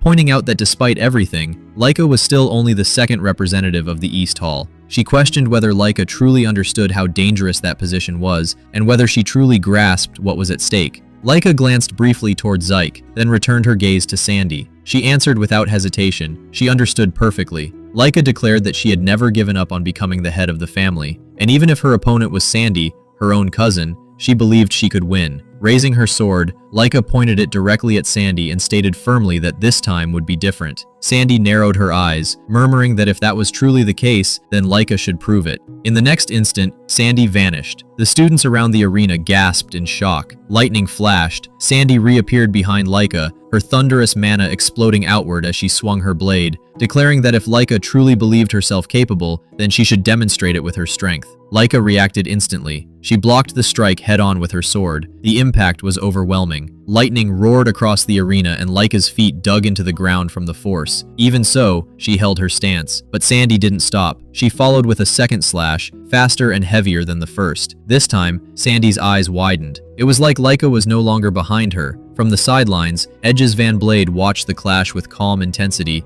He murmured to himself that, as expected, Sandy held the advantage, facing an opponent who had mastered the great Thunder Sword technique far better than Laika ever had. The real question was how long Laika could endure. Sandy answered that question herself. Lightning gathered violently around her blade as she unleashed Beast Thunder Sword Needle Thunder. The strike pierced forward with terrifying precision, faster than the eye could follow. Laika failed to fully deflect it. Blood sprayed as the attack cut through her defenses and she was sent crashing to the ground. From the East Hall, Selena and Ren gasped in shock. Laika clenched her teeth as she lay there, forcing herself to stay calm. She told herself that the wound was superficial. Panic would only make it worse. She had to breathe slowly and stand back up. Nearby, Logic muttered anxiously that it was too dangerous for Laika to be pressured like this. In response, Raymond spoke quietly, reminding him that Laika had trained under Sandy since childhood. This was not the first time she had faced her cousin's overwhelming strength. Laika rose to her feet. For a moment, she looked almost like her younger self, stubborn and unyielding as she advanced towards Sandy, narrowly dodging every incoming strike with minimal movement. Sandy clicked her tongue. She remarked that Laika still carried the same bad habit, wielding her sword with unstable control whenever her emotions surged. In response, Laika activated Thunderflesh, lightning wrapping tightly around her body to reinforce her movements. Sandy immediately countered with Scattered Thunder. The two techniques collided. Lightning exploded outward, tearing through the arena floor as the ground shattered beneath them. The air roared and fragments of stone were hurled in every direction. Laika staggered under the overwhelming force. Standing above her, Sandy looked down coldly and stated that it was exactly as she expected. That useless habit of Laika's had never changed. She added that Laika could not even claim to be the strongest in the East Hall. Sandy continued, saying that if Laika had chosen the North Hall instead, none of this humiliation would have happened. Despite her exhaustion, Laika forced herself upright. Her breathing was ragged, but still she declared that she could still win. With a cold, unwavering gaze, Sandy told Laika to lose. She stated bluntly that Laika would never be able to defeat her like this. Sandy added that if things were always going to end this way, she should have gone directly to her father from the beginning. Even if it had required force, she should have arranged for Laika to be brought into the North Hall. Yet, despite those words, Laika remained standing, facing her once more. Sandy clicked her tongue and muttered that Laika was the same as ever, stubborn to the end. If that was the case, Sandy decided, then she would teach her a proper lesson. In the next instant, Sandy vanished. Before Laika could fully react, Sandy reappeared behind her, her voice cold as she declared that this would end now. Laika tried to draw out her power, but Sandy's lightning-charged kick struck her abdomen first. The impact was devastating. Laika's body folded as the force tore through her, followed immediately by a flash of lightning that slashed across her side. She was sent flying, blood spraying as she crashed into the arena floor. Even that was not enough for Sandy. She leapt high into the air, lightning roaring violently around her blade as she prepared a new technique. From the sidelines, Selena and Logic gasped in disbelief and instinctively looked toward Zyke. Zyke spoke calmly, stating that another layer of Laika's limits was about to break. Logic didn't understand what he meant. Below them, Sandy pointed her sword down at Laika and ordered her to stop resisting and surrender immediately. She declared that this was the end as she prepared to unleash the true power of the great Thunder Sword technique. Lightning slammed down. The arena shook violently as the ground shattered under the overwhelming force. Thunder roared. Debris flew into the air, and the spectators were struck silent. Many students believed the outcome had already been decided. When the light faded, Sandy stood still, looking down at Laika's fallen form. Then she froze. Slowly, Laika pushed herself up. Her body was battered and bleeding, her breathing unsteady, but she was standing. Laika looked at Sandy and spoke, acknowledging that this truly was her sister's great Thunder Sword technique. Despite her injuries, she smiled. She stated that it was impressive. Sandy stared at her in disbelief, muttering that the attack should have been enough to end it. Laika replied that if this had been years ago, it would have finished her. But during the past 5 years, she had been training as well. With quiet determination and a faint smile, Laika declared that the fight was not over yet. The scene then rewound to the moments before the match began. Laika was tense, sensing it immediately. Zyke asked what was wrong, pointing out that she did not look like herself at all. Laika hesitated for a moment before admitting the truth. She said that the reason was simple yet heavy. Her opponent this time was none other than her older sister Sandy. Zyke did not immediately understand why that troubled her so deeply, so Laika continued. She explained that Sandy was the one who had taught her the Great Thunder Sword technique. Although Lika had learned the basics from her uncle, the current head of the Typhona family, the one who truly shaped her understanding of the technique was Sandy herself. Because of that, Sandy was not just an opponent, she was Lika's mentor, her benchmark, the wall she had never once managed to overcome. Lika admitted that she had never defeated Sandy, not even once. It was true that she had grown stronger over the past 5 years, but that only made the problem worse. If she had improved that much, then Sandy, who had always been ahead of her, must have grown even stronger as well. She admitted that although she had spoken boldly earlier, the truth was that she was no longer confident she could win. Zyke finally understood. With a small smile, he pointed to himself and reminded her of their training together. He told her not to forget the countless days they had spent sparring and the countless times she had been defeated by him.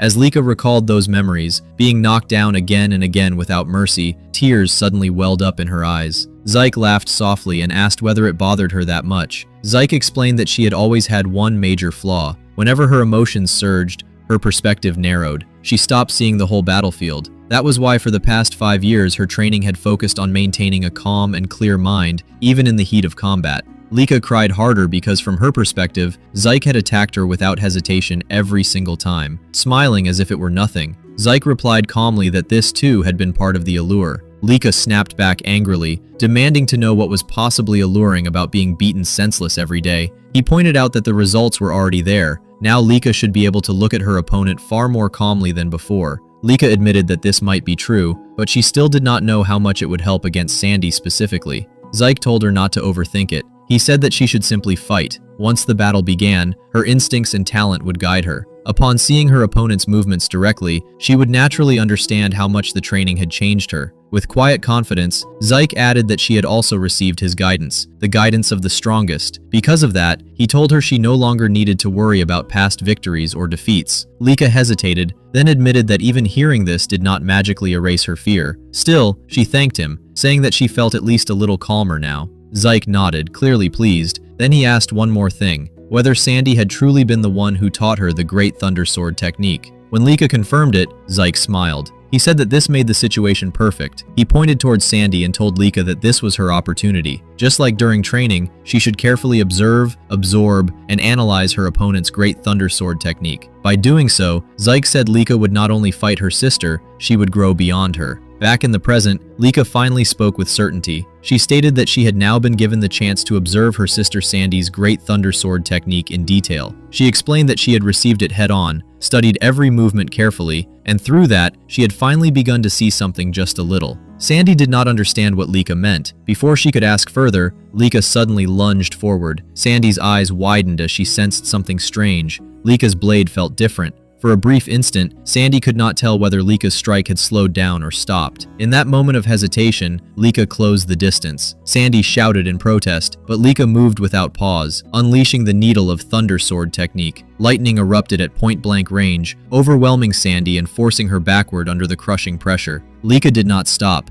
She leapt into the air for a second strike. Sandy, struggling to regain her footing, could not understand what was happening. She demanded to know how Lika's movements had suddenly changed so drastically. Mid-air, Lika released the Thunder Flash Sword technique, her blade tracing a sharp arc of lightning. As she answered, she explained that it was a rhythm variation, something Sandy had always possessed and something Lika herself had lacked until now. She stated that she finally understood it, and all that remained was to put it into practice. Sandy warned her to stop, insisting that understanding something did not mean it could be copied immediately. But the battlefield told a different story. From the sidelines, Lyak and Selena shouted in excitement, cheering Lika on. Selena exclaimed that Lika's movements had completely changed. Zyke watched with a satisfied smile and remarked that fighting someone who used the same technique could teach far more than ordinary training ever could. Rick asked quietly whether Zyke truly understood why Lika's movements had changed so suddenly. Zyke replied that Lika had mastered her sister's Great Thunder Sword technique during the battle itself. He explained that this was the result of their training, receiving the opponent's technique directly while calmly observing it. Rick and Raymond listened in silence. Zyke continued, explaining that in the past, Lika had always become too excited during battle. Her vision narrowed, leaving her no room to maneuver. She had only seen her own sword, but the current Lika was different. She was calm enough to observe her opponent even in the middle of combat. By facing a swordsman who used an identical technique, she had reached a new level of understanding. Back in the arena, Sandy studied herself and declared that it was not over yet. She stated that such an improvised technique would not be enough to defeat her. Laika responded by readying herself fully. The two sisters collided once more. Lightning exploded outward from the arena, waves of energy crashing against the barrier. Sandy was pushed back again, her expression twisting in disbelief. She shouted that she could not believe she was losing in raw strength. As she advanced, Laika declared that if it came down to physical training, she was not inferior. She claimed that she too had trained with someone until she had been pushed to the brink of death. She then raised her blade and told her sister to witness her technique. With a sharp cry, Laika unleashed her celestial thunder tornado sword technique. A storm of lightning erupted, spiraling violently across the arena.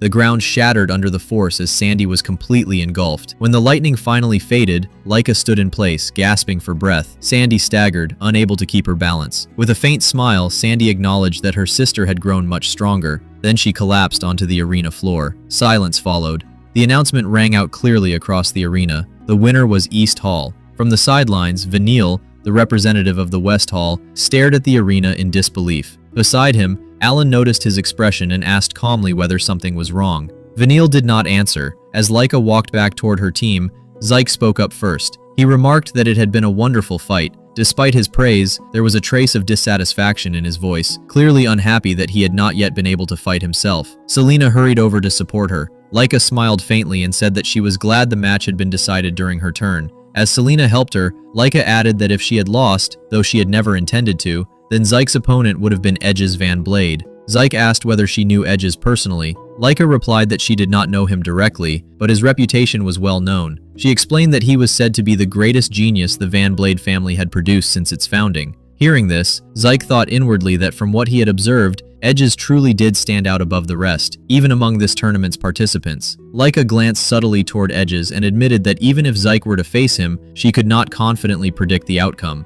At that moment, Menric stepped into the arena and announced that although East Hall's victory had already been decided, all remaining matches would still proceed until the very end. Lyjik gasped in surprise. Zyke questioned what that meant. Ren voiced her confusion as well, pointing out that the battles were supposed to end once 4 members of the opposing group had been defeated. Zyke also found the decision strange. Inwardly, he considered their true objective. It was obvious to him now. They wanted to see a specific match, Zyke versus Edges. Still, he concluded that it did not matter. With a calm smile, Zyke stated that as long as he could fight, that was enough. Edges Van Blade stood ready as well. The clash everyone was waiting for was inevitable. Edges then remarked that although the North Hall had already lost, he was genuinely glad that he could fight Zyke under these circumstances. Zyke showed brief disbelief, wondering whether Edges had truly been that eager to fight him. Edges confirmed it without hesitation. He stated that Zyke was the representative of the East Hall. He continued by explaining that even with Lika present, Zyke had been chosen instead. That single decision alone had awakened his curiosity. He wanted to know who Zyke truly was. Edges pointed out that Zyke carried the blood of the family head. From his observation, Zyke was still only a 2-star fighter, and yet, despite that, he had been chosen as the representative over Lika. With a bright smile, Edges stated that this contradiction was precisely what made him want to cross blades with him. Zyke fell silent for a brief moment.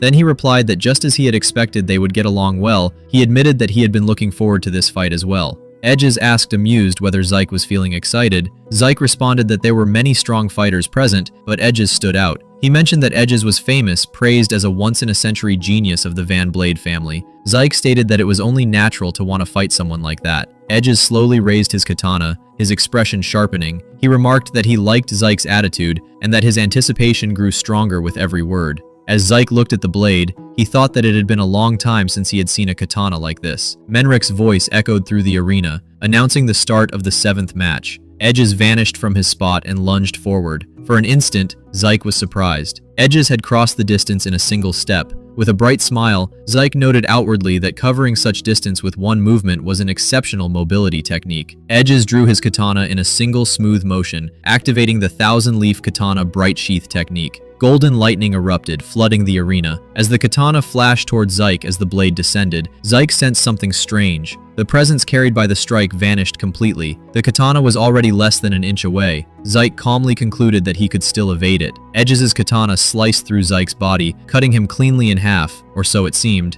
Edges' eyes widened in shock when he saw Zyke standing calmly beside him, completely unharmed, as if he had never been in the path of the attack. Edges immediately realized that he had been deceived. At that exact moment, Zyke twisted his body, having already confirmed that the katana had struck, just not where Edges believed it had. A smile appeared on Zyke's face as he acknowledged the exchange. He remarked that the previous strike had been truly impressive and urged Edges to show him more. In response, Edges stated that such skill was expected from him. Then he stepped forward without hesitation. He shifted his stance and activated another technique of the thousand-bladed katana-style wavy leaf. As his katana moved, it carried a flowing force with it. The slash resembled water itself, fluid, continuous, and impossible to grasp clearly. The attack surged forward like a tide. Zyke evaded while smiling, noting that it was difficult to read the katana's trajectory when it flowed like water rather than cutting in a straight line. Even so, he began absorbing the rhythm of the movement. In the next instant, Zyke leapt high into the air. The water-like blade could not follow him fully, losing its pressure as it passed beneath him.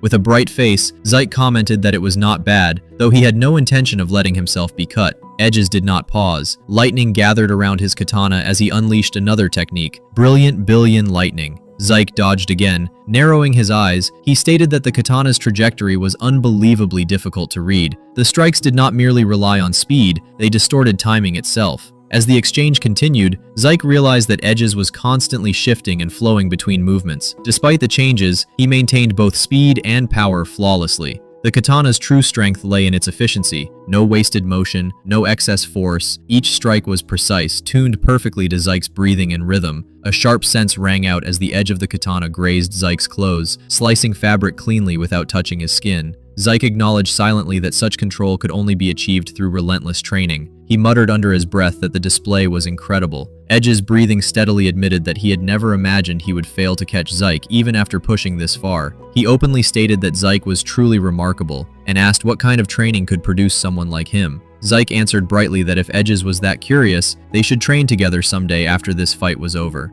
With that, Zyke lunged forward. He closed the distance instantly, his fist drawing back before slamming toward Edges with explosive force. Edges blocked the punch with his katana, but the impact sent a tremor through his arm. His grip shook as he felt the raw pressure behind the blow. With disbelief creeping into his voice, Edges questioned where such strength came from. It did not resemble the power of a mere two-star fighter. Zyke adjusted his stance slightly as he analyzed the exchange so far. He muttered that he had deliberately varied his breathing, yet Edges had adapted even to that. Inwardly, he acknowledged that Edges was a far more skilled warrior than he had initially expected. Edges heard the remark and responded calmly. He asked whether that meant Zyke had already finished observing him, given that he had started counterattacking. Zyke replied that to a certain extent that was true. Edges narrowed his eyes and questioned whether Zyke meant his fighting style had already been fully read. Without waiting for an answer, Edges suddenly leapt into the air. His presence sharpened as he raised his katana, declaring that if that was the case, then it was time to show him more. Seeing the familiar motion, Zyke remarked that it looked the same as before.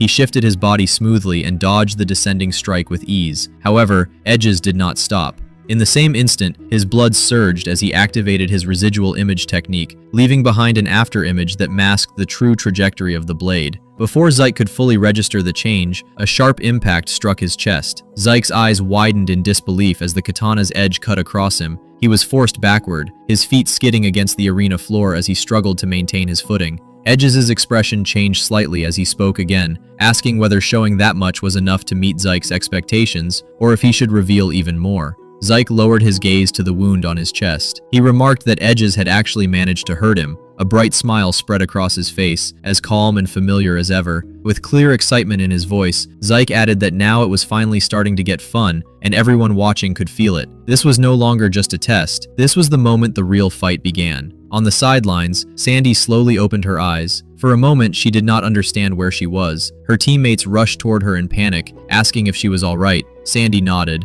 Her memory returned. She had lost. Laika, her cousin, had defeated her. A faint but proud smile formed on her lips. Even in defeat, she had lost to family. She apologized to her teammates, stating that if she had won, their North Hall might still have had a chance at overall victory. One of her teammates immediately shook his head, saying they had been defeated first and that she should not blame herself.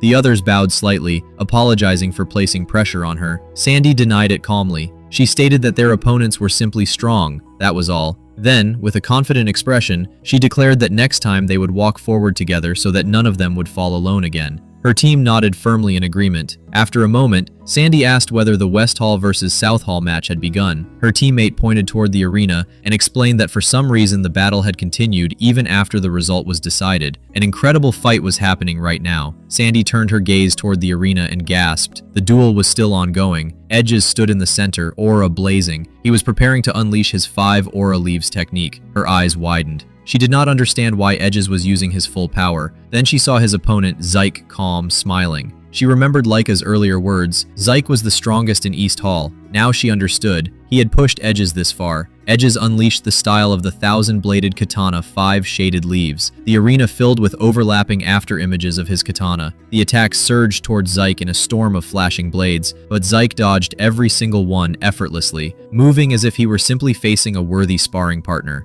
Edges narrowed his eyes. Even after such an intense exchange, Zyke's breathing had not changed. He asked what kind of body Zyke possessed. Zyke smiled and replied that he had also put effort into training the fundamentals. Martial arts were important, but the basics were even more important. Edges nodded slightly, acknowledging the truth in those words. He remarked that next time he would train his body more thoroughly. Then he attacked again. The 5 shaded katana technique surged forward once more. Zyke broke through all of it. The katana's hardness, its generation speed, its effective range, overall performance, medium-low. But considering Edges' age, promising, very promising. Zyke smiled inwardly, and in this battle, he finally confirmed something. The difference between martial arts 1,000 years ago and today, in ancient times, the moment of attack was everything. Martial arts were about expressing the phenomena of the universe through technique itself. The true power source only supported the art. It did not define it. But in the modern era, things had changed. Now, by materializing the true power source directly, practitioners could reproduce the phenomena of the universe itself. Control over the true power source that had become the modern essence of martial arts. Edges prepared to unleash the 5-blade katana once more and charged towards Zyke without hesitation. Zyke observed calmly. Inwardly, he reflected that he had been dazzled by modern martial techniques and realized somewhat late how fascinating they truly were. He effortlessly intercepted Edges' incoming strike and wondered whether even after 1,000 years,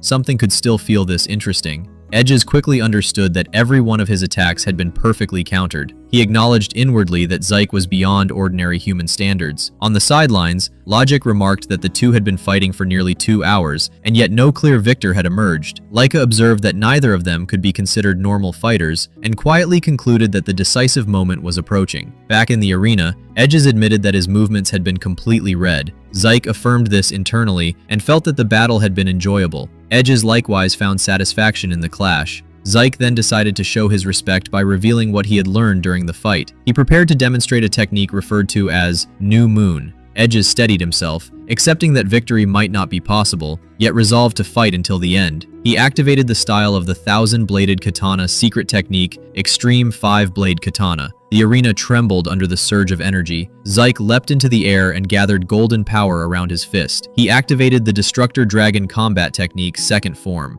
Dozens of compressed energy fists materialized and launched downward toward the arena. The impact was catastrophic. Shockwaves shattered stone, debris flew in all directions, and students scrambled for safety. At the same time, the massive barrage of energy fists ready to swallow Edges completely. And so the enormous explosion consumed the battlefield. Raymond raised his shield to protect his teammates from the overwhelming force. Even Sandy, watching from afar, was tense with anticipation. When the smoke finally cleared, Menric stepped forward and declared that the match had concluded. Edges lay on the ground, unable to move a single finger. He acknowledged that Zyke's strength exceeded his expectations and admitted that his training had not yet reached the required level. Zyke remained standing, victorious. East Hall's victory was officially announced. The surrounding students were stunned. Many could not believe that Edges Van Blade had been defeated and began questioning who the East Hall representative truly was. Menric then announced that after the arena was repaired, the battle between West Hall and South Hall would proceed. Logic and Raymond praised Zyke's performance, stating that his victory was expected.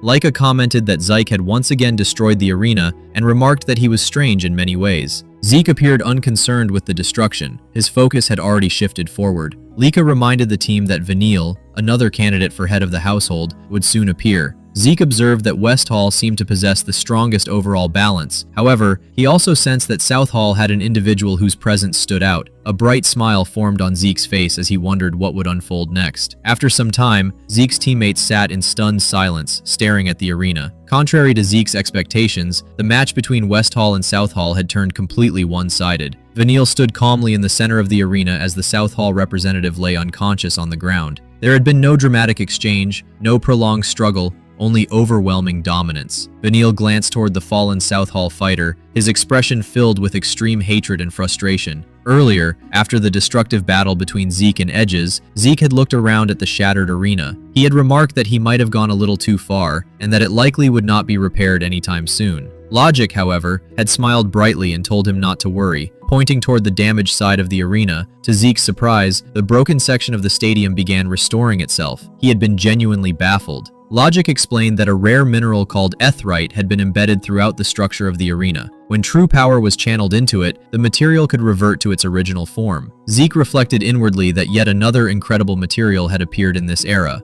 Outwardly, he admitted that it was impressive. Logic agreed enthusiastically, stating that using something so valuable in such a massive structure was truly astonishing. In the present, Menric observed the outcome of the match with narrowed eyes. Something felt wrong for the battle to end so one-sidedly. It did not sit well with him. He questioned inwardly whether Vanille truly possessed enough strength to defeat Leela Sonar in that manner. Vanille noticed Menric's lingering gaze and asked sharply whether the match was to continue. Menric stepped forward and officially declared the match over, announcing West Hall's victory. He further stated that the final match, East Hall versus West Hall, would begin in 1 hour. The arena fell into puzzled silence. South Hall's representative, Leela Sonar, was carried away by her comrades as they urgently called for space. The crowd parted in uneasy confusion. On the sidelines, Lika could hardly believe what she had witnessed. Leela Sonar had lost without resistance. Zeke remained silent, his gaze fixed on the scene. He knew something was off. From what he had observed, the gap between Vanille and Leela had not appeared overwhelming. Yet during the match, Leela's source power had flowed abnormally. It had been unstable, distorted compared to its natural rhythm. In that condition, defeat had been inevitable. Zeke concluded that the fight had only appeared one-sided because something had been wrong with her. He also noticed that Menric seemed to have sensed the same irregularity. However, Zeke did not yet understand what's going on. Raymond spoke up, unable to hide his disbelief. Lady Leela of the Sonar family being rendered completely helpless felt impossible. He added that perhaps this was simply the difference expected from a candidate for the next head. Selena, though nervous, remarked that it had still felt excessively one-sided. Ren agreed, suggesting that perhaps this was merely the overwhelming strength of the major candidates from other halls. Since it was their first time witnessing such high-level representatives, judging accurately was difficult.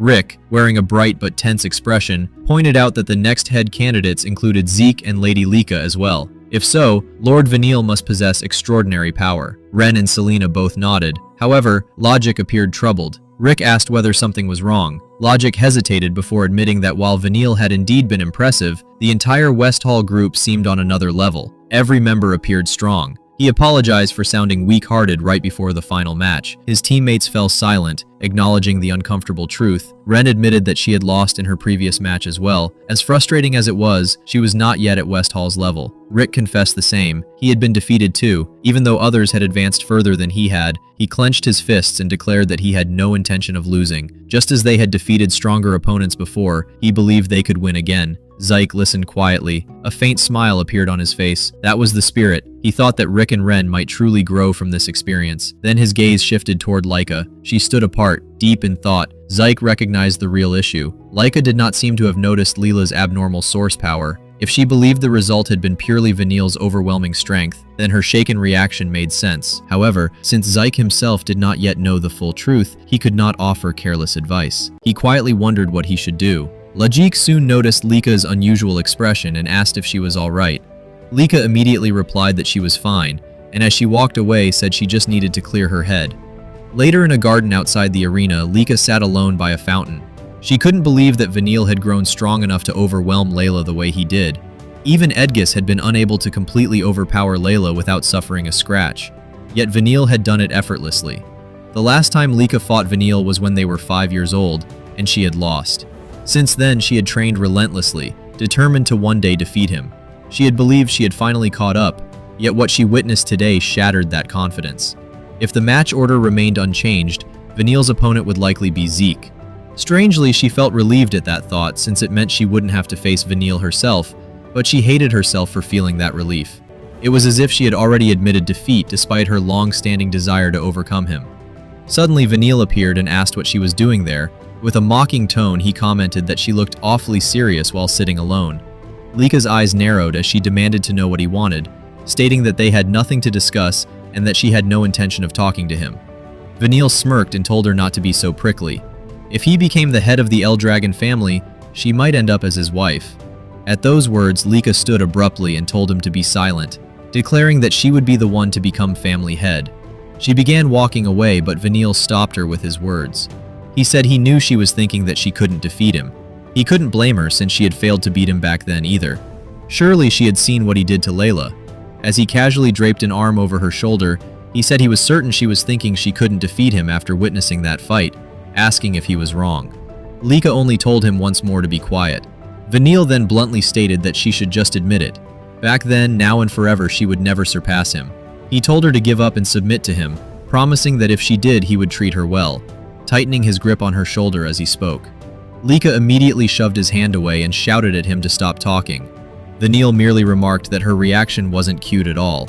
Without another word, Lika walked away. As she left, Vanille coldly muttered that after placing his arm around her and gripping her shoulder like that, it was already the end for her. He then turned to his subordinate and said they both knew what needed to be done next. The subordinate replied that Vanille could leave everything to them. He then asked whether they shouldn't prepare for the illegitimate brat Zeke the same way they had prepared for Lika. Vanille responded that they could handle Zeke during the match, or even set things up while fighting him, although he admitted it would be best to prepare beforehand. Zeke seemed unusually sharp. If Zeke noticed their preparations, it would only complicate things. Besides, from what he observed, Zeke had deliberately allowed himself to be hit at times, so arranging things mid-battle would suffice. His subordinate agreed as Vanille bumped fists with him. He scoffed, saying that even if Zeke had defeated Edgis, he wasn't about to lose to some bastard child. Even without relying on tricks, as the water in the fountain behind them slowly changed color, Vanille declared that in this match, they would be the ones to win and claim the special mission. An hour after the scheduled time for the battle between East Hall and West Hall, Eric nervously said that the moment everyone had been waiting for had finally arrived. However, in his mind, he could not stop thinking about the reality of their situation. He and Marin were upperclassmen, yet among all the representatives of East Hall, they were the weakest. On the other hand, the group from West Hall was clearly packed with elites. Because of that, Eric could not help but feel a deep sense of anxiety and doubt, wondering if they could really win against West Hall. Suddenly, a fist flew through the air and struck him on the head. After punching Eric, Zeke called him an idiot and loudly asked what had happened to all the confidence he had shown earlier. When Eric admitted that it had only been an act, Zeke shouted and asked him why he was even fighting in the first place. Was he fighting just to lose? Eric immediately replied that it was not like that.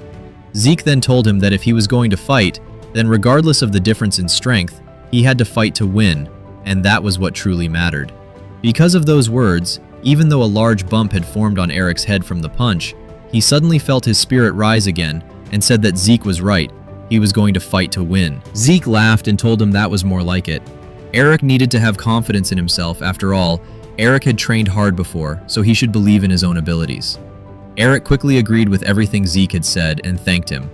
Suddenly, however, Eric fell silent when Zeke said that he would give him a small parting gift. Zeke told Eric to relax his shoulders because the Great Power Fist style was all about gathering all of his strength into a single point before striking. If Eric tensed up too much, the strength he should be concentrating would scatter. Instead, Zeke tapped Eric's shoulders and once again told him to relax. Immediately, Eric felt a strange sense of relief and confidence. He smiled and said that right now he felt like he could actually win his fight. Zeke replied that was good, then told Eric to go out there and win. As Eric walked toward the middle of the arena, Lika commented that what Zeke had done was strange. She knew that Zeke had never actually learned the Great Power Fist style, yet he seemed to know a lot about it. She also pointed out that sometimes Zeke seemed oddly knowledgeable about other martial arts as well. When she asked him why that was, Zeke simply smiled and said it was a foolish question. Then he calmly said that the answer should be obvious because he was Zeke. Hearing that, Lika could not believe she had even bothered asking such a question in the first place.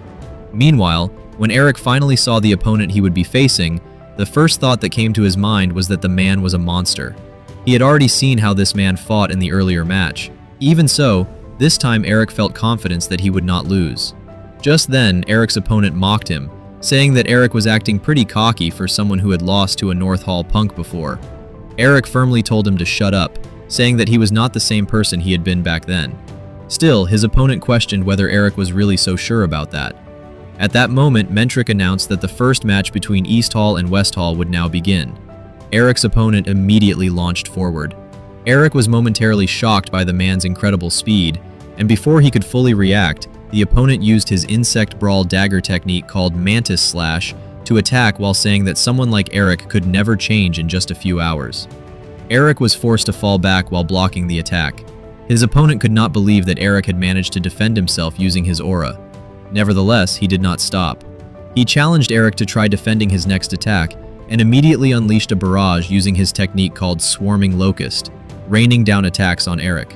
Seeing Eric struggling in his current situation, the opponent mocked him again, asking what the problem was and what had happened to all the confidence he had been talking about earlier. He said that he had thought Eric might have actually changed. Meanwhile, after receiving several injuries from his opponent's relentless attacks, Eric admitted to himself that his enemy was indeed strong, but that did not mean he could simply allow himself to be beaten one-sidedly.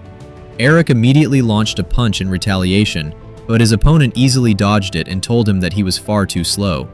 At the same time, Eric received another blow from his opponent, who confidently declared that there was no way an attack like Eric's would ever hit him.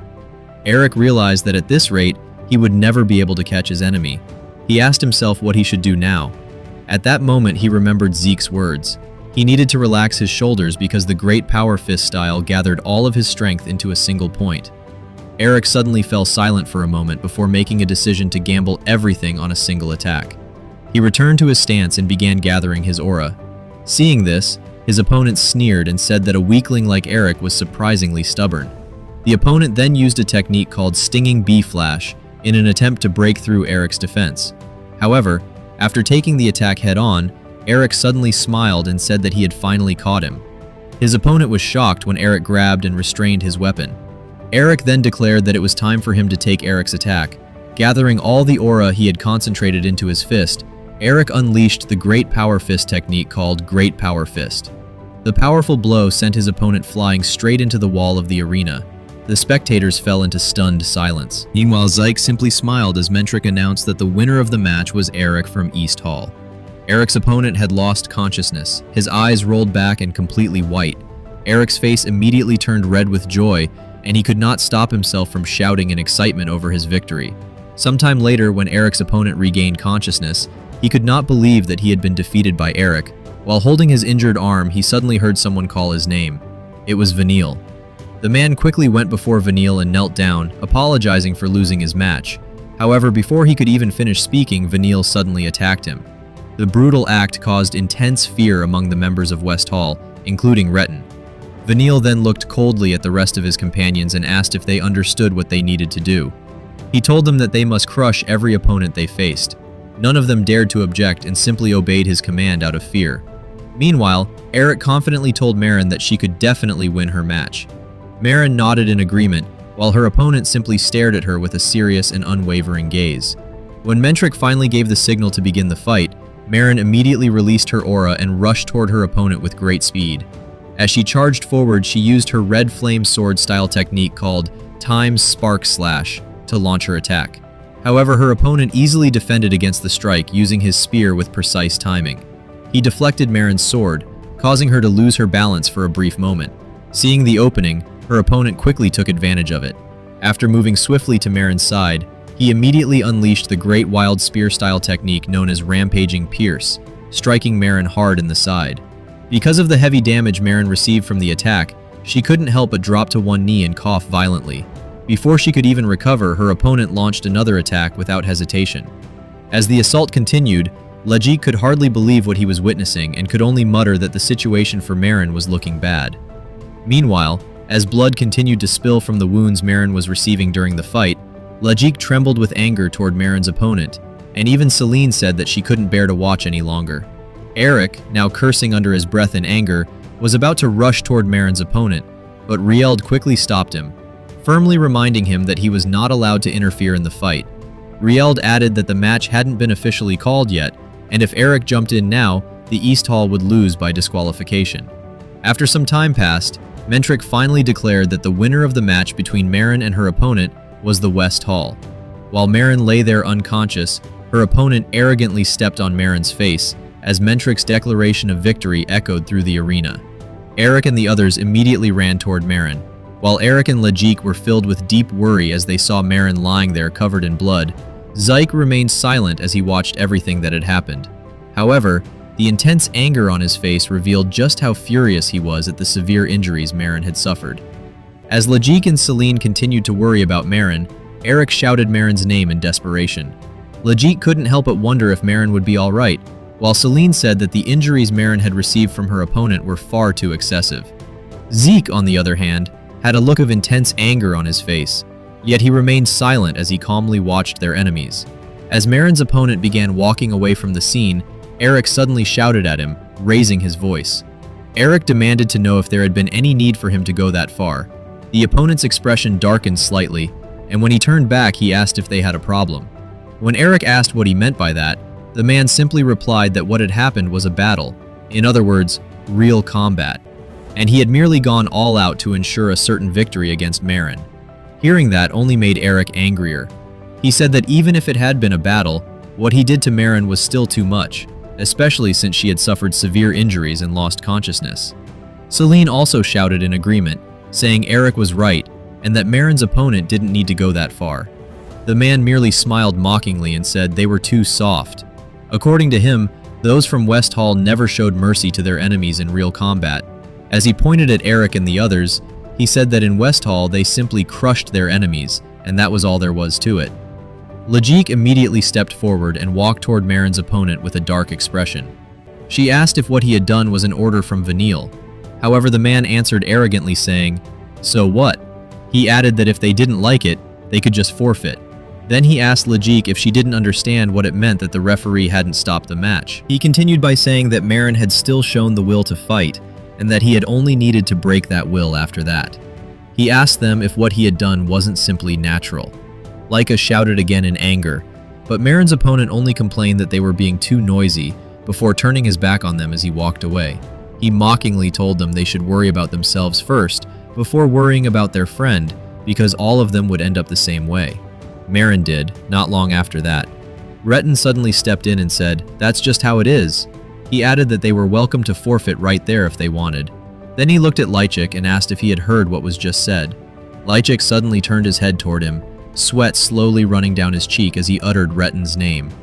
Retin then casually said that Lychik should start calling him by his name now, before immediately asking if Lychik planned to forfeit their match. Lychik remained silent. Retin mocked him again, saying that if Lychik wanted to be toyed with like that girl Marin, he wouldn't stop him. He even asked if Lychik wanted him to do the same thing he used to do to him back in the village, calling Lychik a weakling. Lychik lowered his head, his face darkening. Leica, on the other hand, was clearly furious at Retin's words, but Lychik suddenly told Lady Leica that it was fine. Slowly rising to his feet, Lychik said that he wasn't running away. This made Leica turn and look at him in surprise. Lychik then declared that today, right here, he was going to surpass Retin. Retin immediately looked annoyed and demanded to know what Lychik meant by that. Meanwhile, as Marin remained unconscious, the medical team continued treating her injuries, while the spectators silently watched everything unfold in the middle of the arena. Lychik let out a deep breath while gripping his spear, when suddenly someone called his name, startling him. Lychik was both confused and astonished because he immediately recognized the voice. It was Zyke's. When he turned to look at him, Zyke calmly told him not to worry because no one else could hear them. According to Zyke, he was speaking directly into Lychik's mind. He explained that he had recreated this technique a few years ago after reading many books. As Lychik wondered where he should even begin commenting on what Zyke had just done, Zyke told him that more importantly, the reason he used the technique was to give Lychik a piece of advice. When Lychik asked what advice he meant, Zyke said there is a saying, "Clouds drift freely and water flows gently." Lychik began wondering what exactly Zyke meant by that proverb. Zyke continued saying that clouds drift without a care and water flows ever so gently. He added that whenever Lychik was struggling, he should picture that image in his mind. Just then, Mentric asked what Lychik was doing. Lychik immediately apologized and quickly assumed his battle stance. Mentric then announced that the second battle between West Hall and East Hall would begin the moment Lyjik heard the start of the match. He moved forward and used his Cloudwater spear-style technique called Water Pierce to attack Retin. Retin was briefly surprised by Lyjik's speed, but he easily countered the attack and deflected the spear. Retin then told Lyjik not to get cocky, calling him a little weakling. He used his Serpent Strike sword-style technique called Ambush Pierce. His aura took the shape of a snake as it shot directly toward Lyjik's chest. As Lyjik defended himself against the attack, Retin sneered and said that was all Lyjik had behind his big talk. He mocked him further, saying Lyjik looked pathetic and calling him a little runt as he charged forward to attack again. Lyjik remained silent, raising his spear once more to prepare for the incoming strike. However, when Retin used another Serpent Strike sword-style technique called Serpentine Slash, Lyjik was caught off guard. The attack twisted and curved like a snake, making it impossible for him to block properly, and he was struck in the side. Lyjik immediately thought that he was certain he had defended against the attack, yet somehow, Retin had changed the direction of his strike mid-attack. Retin mockingly asked what was wrong with him and told Lyjik to try hitting him back if he even could. Determined not to lose, Lyjik declared that he could still attack and hit Retin. He immediately used another Cloudwater spear-style technique called Flowing Clouds and Water. But before their weapons could clash, Retin suddenly smiled. In the next instant, his attack curved again and changed direction, striking Lyjik once more and sending him flying away. The explosion that followed caused Lyca and the others to worry greatly, while Zyke simply remained silent as he watched the battle. After the dust slowly cleared, Lyjik could be seen kneeling on the ground while holding onto his spear. Lahik thought to himself that he had tried to deflect and counter Retin's attacks, but every move he made was being turned against him. Retin asked if Lahik had been thinking about using his movements to counterattack. Laughing mockingly, he told Lahik to give him a break. He called Lahik a poor guy before revealing that his specialty was countering Retin, then said it was unfortunate for Lahik because he was several levels above him in every way. Meanwhile, Lahik struggled to stay standing, gripping his spear so he wouldn't collapse. He said that what Retin claimed was impossible. However, Retin suddenly stepped forward, grabbed Lahik by the hair and said he didn't know what kind of delusion Lahik was living in. He mockingly declared that a child of a pseudo-dragon could never become strong. According to him, Lahik was nothing in the end, just a weakling like his father. Even while struggling, Lahik told Retin not to dare insult his father, but while holding Lahik by the hair, Retin punched him in the face and called him a fake dragon. Lahik fell to the ground, yet Retin continued kicking and attacking him repeatedly, while shouting that a fake dragon like Lahik could never defeat the real thing. As Lahik continued to receive heavy blows from Retin, he began to think to himself that he really was hopeless after all. He thought he had grown stronger, but perhaps it had all been a delusion because he was still weak. Tears slowly streamed down his face as the thought echoed in his mind that he was just a fake dragon after all. At that moment, a memory resurfaced. It was a time when he and his father were fishing by the riverbank. His father had asked if Lahik liked fishing, and Lahik's father said that he liked it too. He told Lahik that as he could see, he loved fishing while gazing at the clouds and the flowing water, just like he was doing at that moment when Lahik asked if his father liked clouds and water. His father smiled and said that clouds always drift so serenely, and the river water continues flowing endlessly. Watching them, he said, made him realize that human worries were actually very small and trivial things. When Lahik asked what he meant, his father simply replied that maybe someday Lahik would understand it as well. Back in the present, Lahik lay on the ground covered in blood as he whispered the words, drifting and flowing. Mentric remained silent as he carefully observed the battle. Soon after, Retin grabbed Lahik again and declared that this was where their fight would end. As Retin gathered his aura into his fist for the finishing blow, he said that a fake dragon would always remain a fake.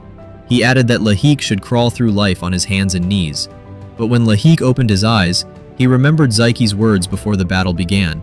Just like water flowing gently, Lahik's aura began to flow smoothly through his body. Before Retin's attack could land, Lahik managed to block it. Retin did not expect Lahik's sudden defense, and upon sensing the aura coming from him, he quickly stepped back and retreated to pick up his sword. Meanwhile, Mentric smiled in surprise at the unexpected turn of events. He had just seen the third star on Lahik's chest shine brightly, clear proof that Lahik had broken through to the 3-star level.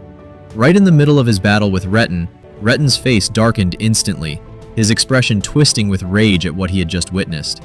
More than anything, he could not believe that Lahik had actually broken through to the 3-star level in the middle of their battle. The realization only fueled his anger further. He refused to accept that Lahik now stood on the same level as me. Retin snarled, declaring that he would never acknowledge it as he prepared to strike again. He shouted that he would never accept that someone he once mocked had reached the same 3-star rank. Without hesitation, Retin unleashed his Serpent Strike sword style, Serpentine Slash, sending a swift and twisting attack toward Lahik.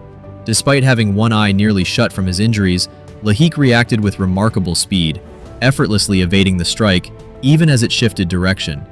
Retin was stunned. That same attack had landed before, yet now Lahik avoided it so easily. A thought crossed his mind. Had Lahik already read the pattern of his attacks? The idea was unbearable. Refusing to accept it, Retin launched another assault, this time using rampaging Serpent Flash as he rained down relentless strikes. He shouted for Lahik to try and withstand this one, but once again Lahik moved with uncanny fluidity, dodging every blow with motions as soft and natural as clouds drifting and water flowing. Lahik could hardly believe what she was seeing, while Zaiki calmly observed and remarked that Lahik had just taken a step closer to the essence. Curious, Lahik immediately asked what he meant. Zaik explained that clouds drift freely and water flows gently, never stopping no matter what happens. Like them, Logic was learning to accept incoming force and let it pass through him, adapting fluidly with every movement. Zaik added that he himself had demonstrated a glimpse of it earlier, but Logic had fully made it his own in this battle. Hearing this, Laika was left in awe, sweat forming on her cheek as she admitted she couldn't believe Logic had achieved that in such a short time. However, Zaik pointed out that Logic didn't even seem aware of it yet, and that his level of focus was truly extraordinary. Retin, on the other hand, could only curse in frustration as he watched everything unfold. For reasons he couldn't explain, fear began creeping into his heart. Shouting desperately, he warned Logic not to come any closer as he unleashed a barrage of attacks. Yet just like before, every strike was easily avoided. When Retin's sword finally clashed with Logic's spear, he couldn't withstand the force behind it as he prepared to attack again. Zaik suddenly laughed in excitement, saying that this was exactly it, because water doesn't always flow calmly. Seeing the attack Logic was about to unleash, Retin panicked. He turned and ran, cursing and questioning how Logic had become this strong. Meanwhile, Logic slowly formed a swirling water tornado at the center of the arena. Zaik declared that once water grows wild, no one can stand against its current. The attack struck Retin square in the chest, sending him flying as he coughed up blood before losing consciousness. Seeing Retin's condition, Mentric immediately declared the match over and announced East Hall as the winner. Logic stood there in shock, unable to fully grasp what had just happened as he questioned everything. Laika and the others ran toward him, calling his name. Laika excitedly praised him, saying he was amazing and congratulating him on reaching the 3-star level and winning, right after she called it the best outcome possible. But Logic, still confused, asked if she was really talking about him, if he had truly broken through and won. When he looked over at Retin lying unconscious, disbelief filled his eyes. He couldn't believe he had defeated someone who had mocked and hurt him since childhood back in their village. Even so, he kept asking if he had really won. Celine happily confirmed it, saying his match was incredible. Stuttering Logic finally admitted that he had truly defeated Retin as he stared at him. Memories flooded back, and before he knew it, tears began to fall. Eric immediately put an arm around him and asked why he was crying, then curiously questioned what that crazy move earlier had been. Still unaware, Logic asked what he meant. Laika added that she also wanted to know what that attack was. Rielt described it as a massive water dragon surging upward like a waterfall, saying it looked insane and incredibly cool. Logic could only shake his head, insisting he didn't know any move like that, but Rielt was certain that was exactly what it looked like. Then Zaik finally spoke, revealing that the technique Logic used was called Rising Dragon Pierce. Smiling, he explained that it originally came from the second volume of the Cloudwater Spear style. Even though Logic had only studied the first volume, Logic was surprised. While Laika immediately questioned how Zaik knew about the second volume, Zaik, however, couldn't tell them that he was the one who had created the technique. Laika then realized just how incredible Logic was. He had reached the second volume purely through self-study. Zaik went on to explain inwardly that the Cloudwater Spear style was a martial art he had created in his previous life. Though he didn't remember ever writing it into a book, most likely later generations had documented and divided it into multiple volumes, hiding its true essence in the upper levels, so immature fighters wouldn't access it. Yet despite that, Logic had carved a path to that hidden essence through his own strength alone. To Zyke, it was a wonderful sight, such young talent blooming before his eyes. Just then, Mentric called out to East Hall asking how long they planned to stand around chatting.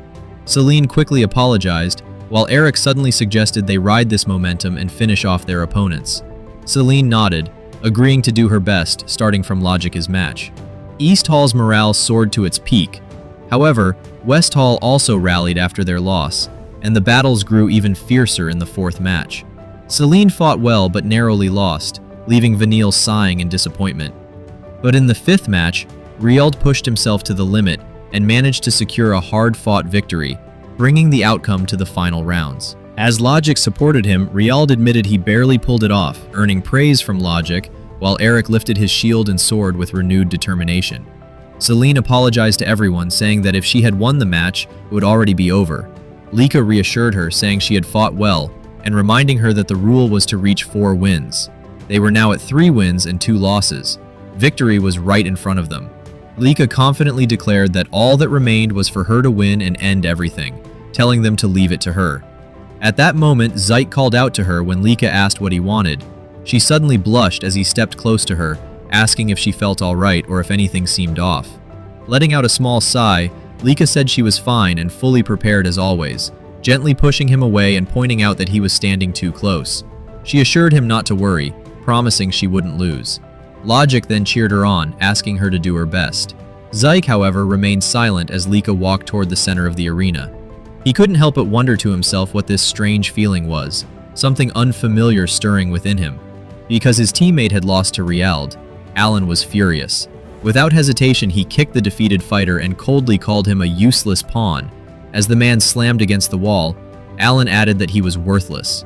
Still, Alan declared that as long as he won his upcoming fight against Lika, everything would return to how it should be. Suddenly, Lika cut in with a confident smile. She told Alan that what he wanted would never happen, because she would be the one to win their battle. Pulling her sword from where it was embedded in the ground, she prepared herself, and at that moment, Mentric officially announced the start of the match between West Hall and East Hall, Alan versus Lika.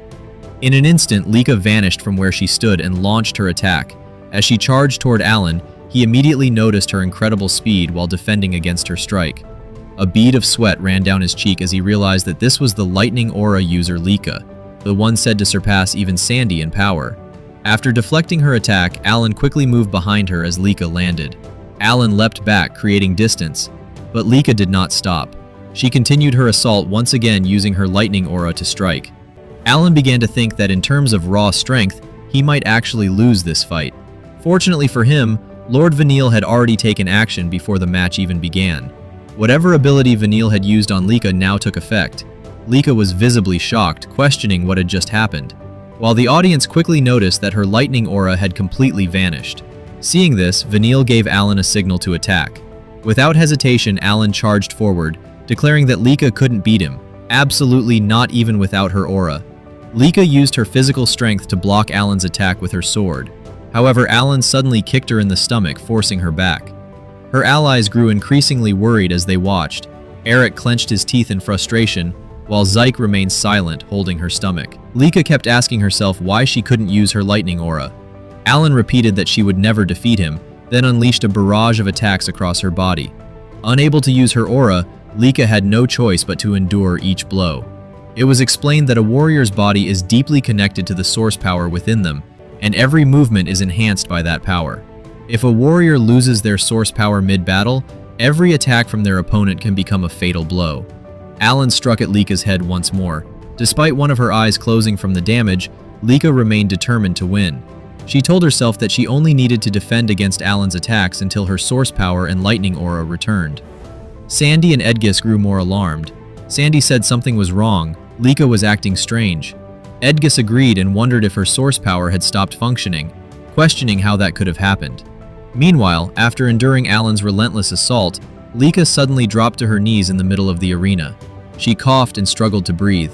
Even Alan was surprised that she could withstand so much without her source power, as expected of someone on par with Lord Vanille, as a candidate for the next head. When Alan glanced toward Vanille, he saw him smiling grimly as he gave a clear order to kill Lika. Alan's expression darkened. He admitted that Lika had held out for quite some time, but this was as far as she would go.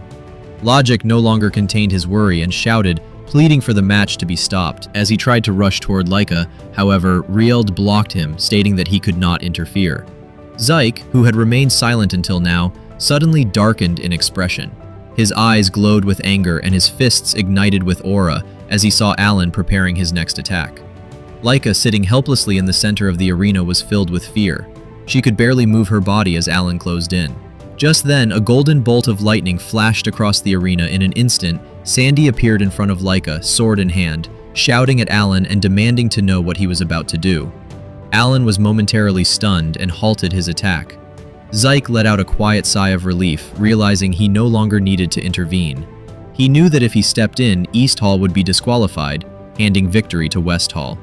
Alan questioned Sandy, asking why she was interfering. Sandy angrily replied that Alan should not pretend innocence. He had clearly tried to kill Laika, and she demanded that he confirm it. The audience fell silent in shock. Alan smirked and accused Sandy of being overly violent in her thinking, insisting that he would never do such a thing to a family head candidate. At that moment, Edgis stepped into the arena and questioned Alan as well. From his position, the last strike had looked far too dangerous. Alan grew irritated and asked if they were accusing him. Edgis calmly replied that if Alan disliked being accused, he should be more careful with his actions. He pointed out that anyone could see Laika could not use her source power, and attacking someone in that state with aura was unacceptable. Vanille then approached, calling out to Edgis and asking if he was interfering in the match just to complain about how they fought. He stated that in real combat, an opponent's condition doesn't matter. They simply crush the enemy completely. According to Vanille, West Hall fights as if every match is a real battle. Sandy, still furious, argued that even so there should be limits, that this was a match, not a death duel. Vanille mocked them, calling them soft, and saying that was exactly why they lose. Edgis remained silent, but Sandy's anger only grew. Vanille continued, saying they were not playing pretend war, they were fighting for real. He laughed, then added that while this was not a kill or be killed situation, they were still holding back, so it wasn't as if they were trying to kill Laika. However, with a grim expression, he admitted that something might have been a bit broken.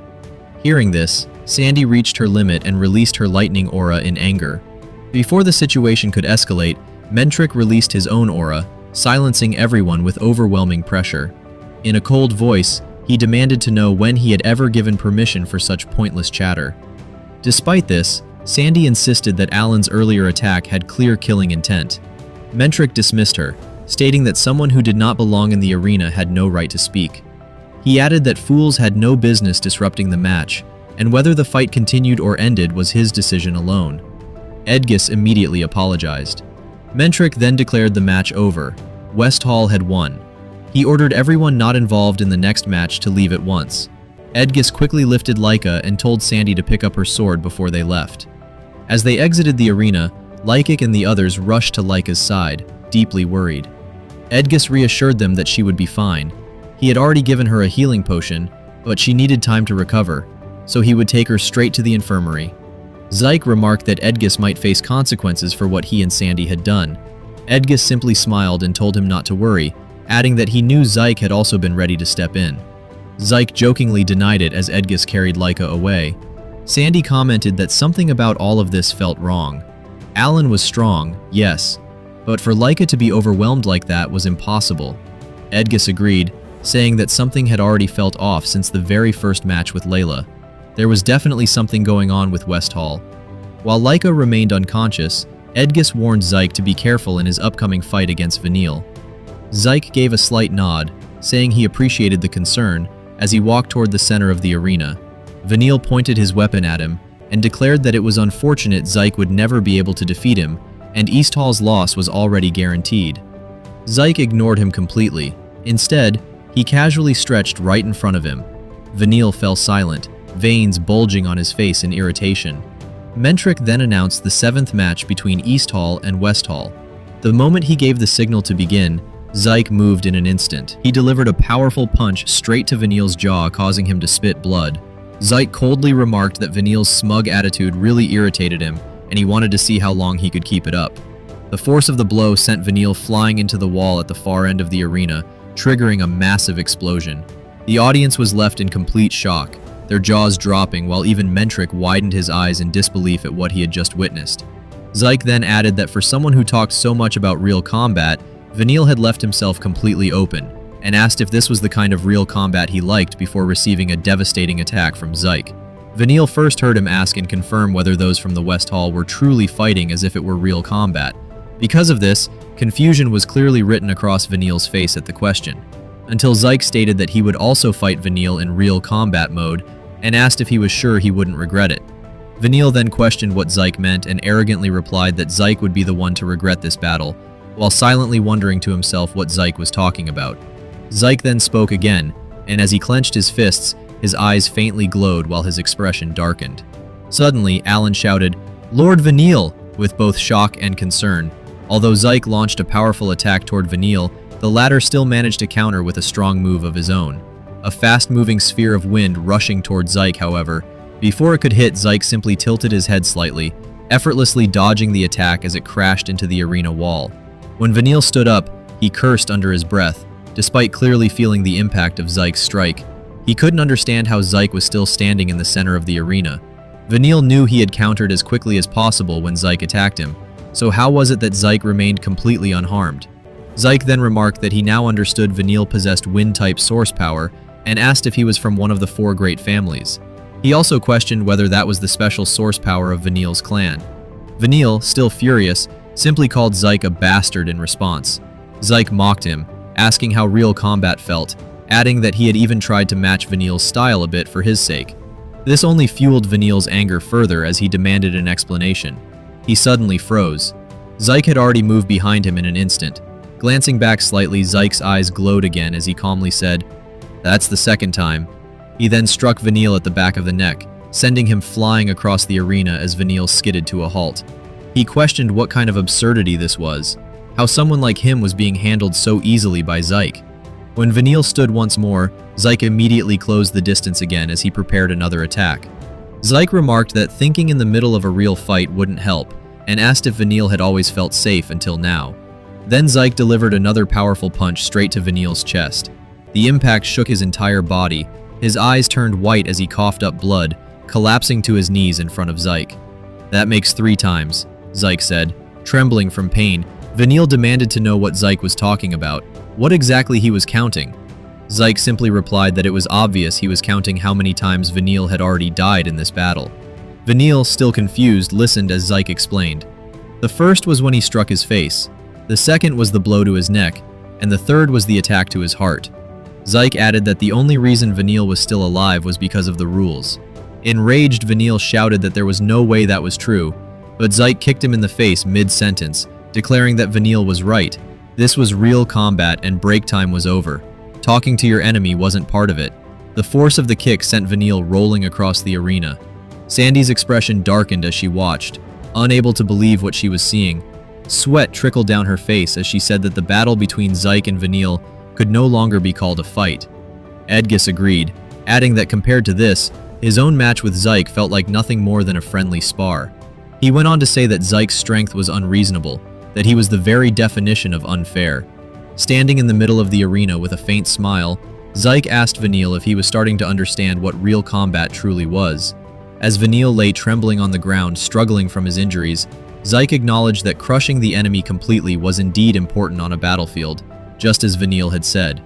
He added that Vanille and the others from West Hall would likely become excellent warriors in the future. As Vanille tried to crawl toward him, Zyke briefly closed his eyes and pointed out that they were not on a battlefield. Their match was under the supervision of instructors with healing potions readily available. He described it as a very soft environment for someone like Vanille to be talking about real combat.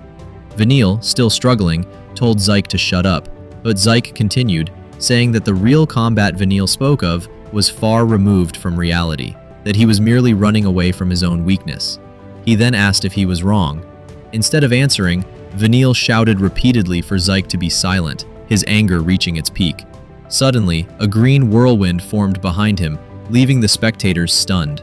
Vanille declared that someone like Zyke, a bastard child, had no right to lecture him. Zyke calmly asked if Vanille was going through a rebellious phase, saying that if that were the case, nothing he said would get through anyway. He added that as Vanille's opponent, it was fine for him to release all his frustration. Vanille, preparing his attack, told Zyke to shut up and stop acting like he knew everything. He then unleashed his wind-rending fan art Stormblade, sending a barrage of wind attacks at Zyke. Zyke easily leapt into the air, dodging every strike while airborne. Vanille thought to himself that he only needed one chance, just a moment to touch Zyke elsewhere. Lyjik, unable to understand what was happening, asked why the ground was tearing apart when he couldn't see anything. Edgus explained that it was Vanille's power, the wind aura of the Thanold family, one of the 4 great houses. He added that wind aura was invisible, so it was natural that Lyjik couldn't see it. Sandy, still irritated, called it a nasty power that suited Vanille perfectly. Edgus laughed and told her not to say things like that, though he admitted that regardless of whether it was annoying, it was difficult to deal with Vanille's continuous invisible attacks made him a tough opponent. Hearing this, Lyjik grew even more worried. Meanwhile, in the arena, Vanille was baffled. None of his attacks were hitting Zyke, even though Zyke couldn't see them. Zyke simply replied that he only needed to follow the flow of the air. Vanille couldn't believe it, calling it nonsense. Suddenly, Zyke struck Vanille on the head and pointed out that his defense was wide open again. Clutching his head, Vanille declared he had truly had enough of Zyke. He launched a rapid series of attacks, but Zyke avoided them effortlessly, hands behind his back and eyes closed, as if playing around. After being cursed at again, Zyke remarked that Vanille really was in a rebellious phase. When Vanille finally stopped attacking, Zyke asked if he felt better, but Vanille only grew more furious, threatening to kill him. Zyke responded that Vanille's stubborn will was admirable in a warrior. As he delivered another blow, he added that Vanille's body had long since reached its limit. Vanille dropped to his knees once more. Zyke suggested ending the match, saying continuing would only cause more suffering. But suddenly, a mysterious purple aura emerged as Vanille grabbed Zyke's leg. Zyke didn't notice anything unusual at first, and asked if he still wanted to continue as the purple aura intensified. Vanille's face darkened, and he began laughing like a demon.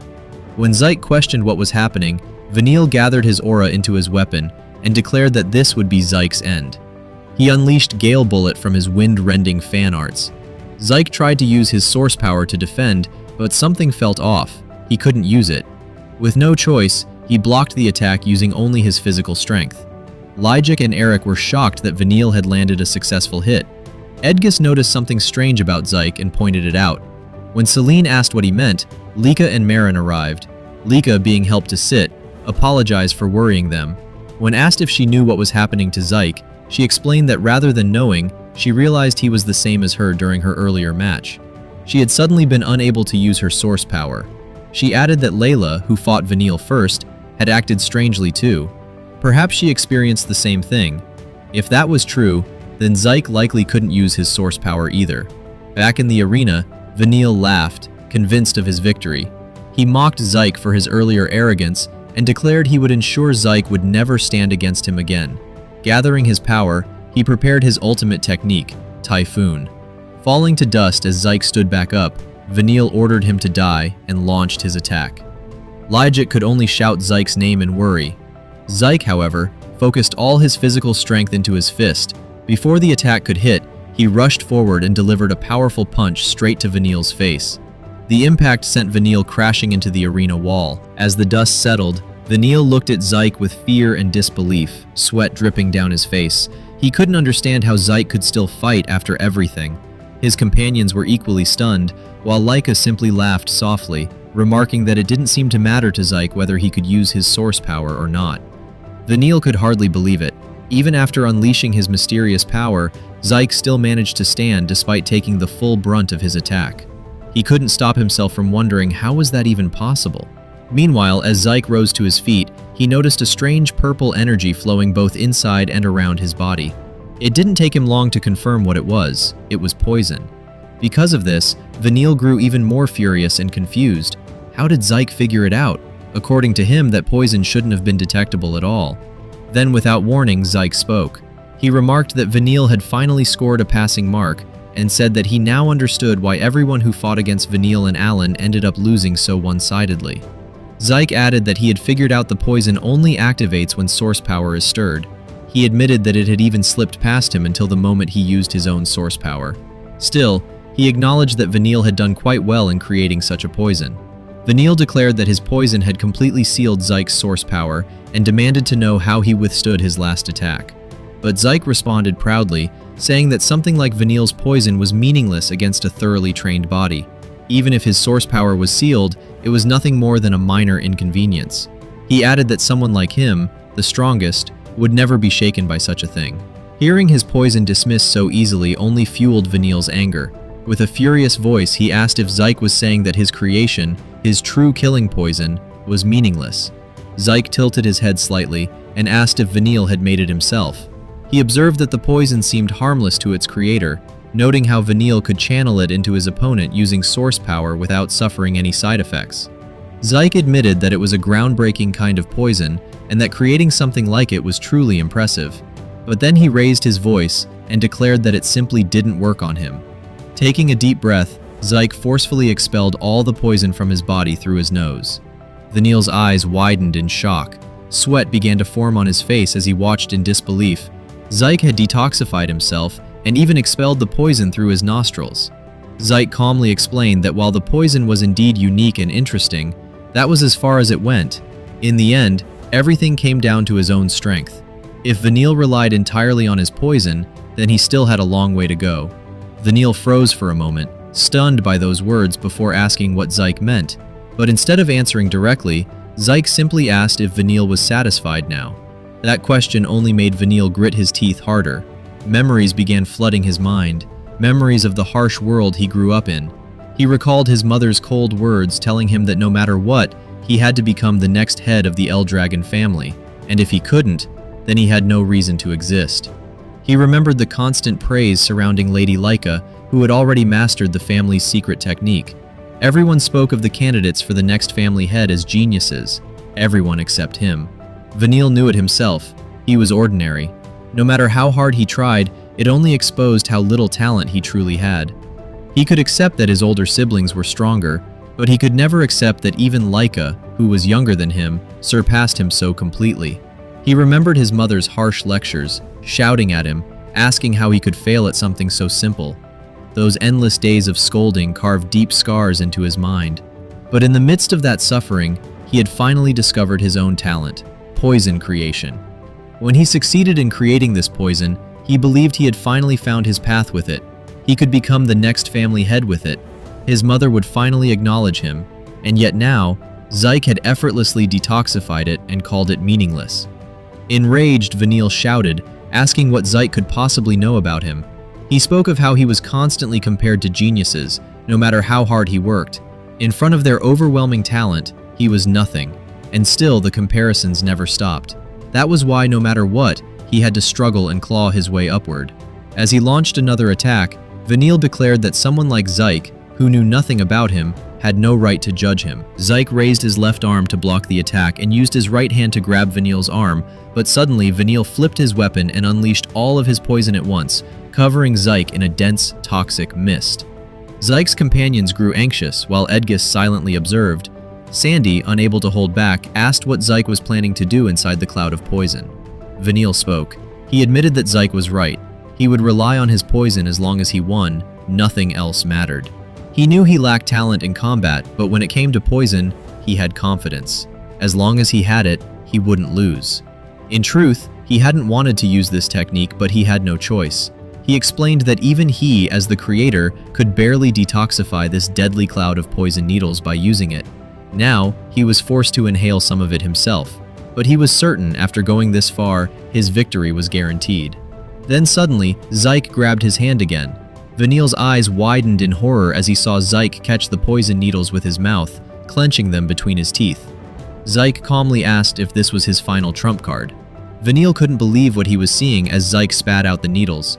Vanille collapsed to the ground in front of him, his face darkened, his eyes trembling as he watched Zyke's hands slowly move closer. But instead of attacking, Zyke placed his hands on Vanille's shoulders and spoke seriously, telling him to listen carefully. Kneeling in front of him, Zyke said that Vanille had one big misunderstanding. When Vanille asked what he meant, Zyke explained that becoming strong didn't require talent in martial arts, nor did it require special ability with source power. All that mattered was the desire to win every single fight, that he said was the first thing Vanille needed to learn because it was the path that would lead him to true strength. Then Zyke suddenly shouted, telling him that his claim of having no talent for martial arts was complete nonsense. The real problem was that he was using the wrong weapon. He suggested that Vanille should use something with a longer handle, and then casually added that an umbrella would suit him quite well. Vanille blinked in shock, asking if he was serious. Zyke simply replied that it was no joke. It might sound unusual, but, like his iron fan, it was a weapon with a long history. With a small smile, he added that almost anything in this world could be turned into a weapon. Vanille fell silent, wondering if there really was a weapon suited for him. Then Zyke placed a hand on his head and said that despite what he thought on the battlefield, he was more of a warrior than anyone else. That statement left him speechless. Zyke continued, saying that in real combat, Vanille's mindset wasn't wrong. As long as he won, anything was acceptable. But if he clung too tightly to pride, he would never be able to protect anything. To win and to protect what mattered, he had to use every tool at his disposal. His thinking wasn't wrong, he was simply using it in the wrong place. Zyke then stood up and held out his hand, asking Vanille to come with him. Vanille stared at him in confusion as Zyke said that if he followed him, he would make him as strong as he ever wanted to be. When Vanille asked if he could truly become like him, Zyke confirmed it without hesitation, even pointing out that he was already far stronger. He added that once his training began, Vanille wouldn't have time to complain about talent anymore because he would train him relentlessly until he became strong. Vanille stood there in shock, thinking that Zyke spoke boldly, but as he reflected on those words and remembered his desire to grow stronger and earn his mother's acknowledgement, he slowly reached out his hand to accept Zyke's offer. But just before their hands could meet, Zyke suddenly delivered a swift uppercut, saying that he had almost forgotten they were still in the middle of a match. Vanille couldn't believe it. After everything Zyke had said, he still attacked him. But Zyke simply stated that a match was a match. Once Vanille woke up, he should come find him. As Vanille fell unconscious, the poison within his body was expelled. Mentric immediately declared the match over, though even he couldn't believe that Zyke had managed to detoxify everything with just a single punch. He then announced that this concluded the selection matches, and that the East Hall was the ultimate champion of the selection. The participants from the different halls of the Dragon's Nest returned as the defeated, carrying with them the weight of their losses. Meanwhile, as night fell, Zyke and his group gathered together and held a small feast to celebrate their victory. Before the celebration could even begin, after the selection matches had just concluded, no one could help but glance at Zyke. At the same time, questions began to surface. Wasn't it East Hall that had won the selection matches? Then why were they, along with students from other halls, summoned to attend the celebration as well? Edgus simply laughed and admitted that he didn't know the reason either. As everyone continued to look towards Zyke, he calmly said that he assumed Mentric would explain everything to them tonight. Meanwhile, Zyke kept eating the food laid out in front of them, completely unfazed. He soon noticed that his companions, as well as the students from the other halls of Dragon's Nest, had yet to start eating. With his mouth still full, he asked what was wrong and why no one was touching the food, even pointing out that it would all get cold if they didn't start soon. Laika, however, suddenly spoke up, saying she couldn't understand how Zyke could eat so calmly at a time like this, and asked if he wasn't even curious about what they were about to be told. Zyke simply continued eating, prompting Laika to let out a helpless sigh. Just then, the door opened and Mentric entered, apologizing for making the students wait. He told them to begin eating, only to notice that Zyke was already devouring the food beside him, so he casually added that everyone else should eat well too. As the meal went on, Mentric explained that the feast was also meant to reward them for participating in the selection matches. Soon after, he called for everyone's attention and announced that he would begin explaining the special mission. Edgus raised his hand and asked if they were even allowed to hear about it, to which Mentric replied that there was no problem. Edgus himself might end up participating. This left Edgus confused. Mentric then revealed that a few days ago, a special rift had been discovered on the Eldragon family's grounds. The announcement shocked everyone, including Zyke, who recalled reading about rifts in books before. Mentric continued, saying that while everyone likely knew a bit about rifts, special rifts were different. Simply put, they could not be cleared by normal means. Laika asked what he meant, and Mentric explained that this particular rift would only allow 7 people to enter, and all of them had to be 3-star level or lower. Anyone 4-star or above or exceeding the set number would be forcibly pushed out if the conditions weren't met. Entry was impossible. Not even the family head could enter. Therefore, any attempt had to strictly follow these rules. He added that although the Eldragon family did have some 3-star soldiers, rifts had been appearing more frequently lately, leaving them short-handed. That was why the students had been chosen. He also revealed that the special rift most likely contained magic water, something necessary to awaken magic power. At the mention of magic water, the students were visibly shaken. Zyke immediately said he had read about it before, and Mentric confirmed that he was correct. By consuming magic water, one could gain the ability to convert source power into magic power, which was essential to becoming a magician. Hearing this, Zyke's eyes lit up as thoughts of magic filled his mind. Mentric went on to explain that the world was ruled by 8 great houses, including theirs, the Eldragon family, collectively known as the 8 Gates of Dominion. However, while the other houses all possessed magic springs that naturally produced magic water, the Eldragon family had none.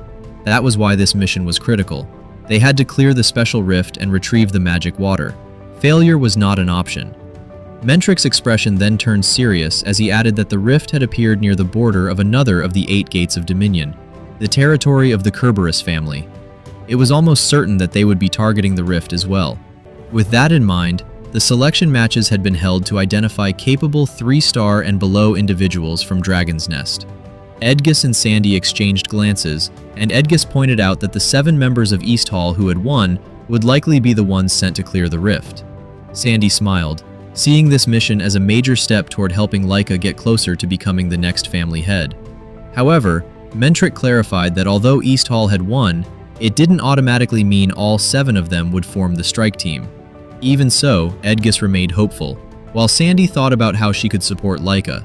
Mentric then stood up and struck the table, declaring that from this point forward, under East Hall's leadership, they would form the strike team, regardless of wins or losses. The purpose of the matches had been to observe everyone's strengths and fighting styles as a basis for team formation. Glancing at Vanille, he remarked that some individuals hadn't been able to fully display their abilities. Then, turning to Zyke, who was still eating, Mentric declared that Zyke would choose the members of the strike team. This shocked Zyke, who immediately questioned why he had to make the decision. The room fell silent as Mentric asked why he found it surprising. As East Hall's representative, it was only natural that he would lead and choose the team. However, Zyke said that wasn't what he intended, and after glancing at Laika, he suddenly came up with an idea. With a grin, he suggested that Laika should choose the members instead. This startled Laika, who questioned why it had to be her. Zyke simply asked if he would be part of the mission, to which Laika replied that it was obvious he would be. She then asked if he was really okay with her making the decisions and leading the team. Zyke responded that whether it was okay or not didn't matter. If he were the one to choose, he'd just make himself the only member. This shocked Laika, who immediately pointed out that knowing him, he'd probably enter the rift alone if it were possible. As Laika began thinking about who to choose, Zyke added that if she aimed to become the next family head, this was a perfect opportunity to train her judgment. He then asked Mentric if he minded letting Laika take the role instead. Mentric said he didn't mind, and asked if Zyke was sure, reminding him that leading this mission would bring him one step closer to becoming the family head. But with the expression of someone far older than his years, Zyke said he had no interest in that position. This stunned everyone, including Vanille. Edgus quickly asked if he was serious. Sandy echoed the question, and Laika herself sought confirmation. Zyke calmly replied that it wasn't a big deal to him. It all depended on what he personally valued. Edgus insisted that becoming family head would mean having everything the Eldragon family possessed, but Zyke firmly stated that he didn't need any of it. There was only one thing he wanted: the end of the martial path. His words left everyone in stunned silence. Zyke then reassured Laika not to worry about him and told her to focus on choosing her team. Accepting his words, Laika stood and began selecting the members of the strike team. Meanwhile, within the Kerberos family, the family head questioned whether the report he had received was true. His subordinate confirmed that a special rift had indeed appeared in the Great Abundant Forest. When asked if the lizards had already begun moving, a term he used to refer to Ballas, the head of the Eldragon family, the subordinate broke into a cold sweat. A heavy pressure filled the room as the Kerberos family head demanded to know why he was only being informed now. The subordinate immediately apologized, explaining that the Eldragon family had deliberately misled them, causing the delay. After hearing this, the family head remarked that he had heard of such tactics before, and noted how unusually active the Eldragon family had been in the forest. It all made sense now. He called them crafty pests. The subordinate added that there was a high chance the rift contained magic water. Hearing this, the family head said that in that case, the Eldragon family would stop at nothing to secure it. He then asked about the conditions for entering the rift, and was told that it required 7 individuals, all at 3-star level or below. The family head noted that while the condition wasn't particularly difficult, the L-Dragon family had still beaten them to it and likely filled all available slots. However, the subordinate revealed that the L-Dragon family didn't have enough soldiers to spare and were instead sending trainees. The family head confirmed this and questioned whether they were truly planning to clear a special rift with inexperienced youths. When assured that the information was accurate, he was asked what their next move should be. Whether they should quickly assemble a team, the family head replied that even if they did, they would already be too late. However, if the L-Dragon family was indeed sending trainees, then Balas's heir would undoubtedly be among them. When the subordinate asked what he meant, the family head instead asked how many deception bracelets they had left. The subordinate answered that they had 4 remaining. Upon hearing this, the family head issued his command: use all the deception bracelets if necessary, so long as they could eliminate Balas's children. The subordinate hesitated, pointing out that they didn't know when they would obtain more, but the family head dismissed the concern, saying that if they hoarded them, they would only gather dust. It was better to use them now where they would truly matter. With a cruel smile, he added that he wondered what kind of expression that lizard bastard would make when his child was killed, and that it would be quite entertaining to witness Balas L-Dragon's reaction.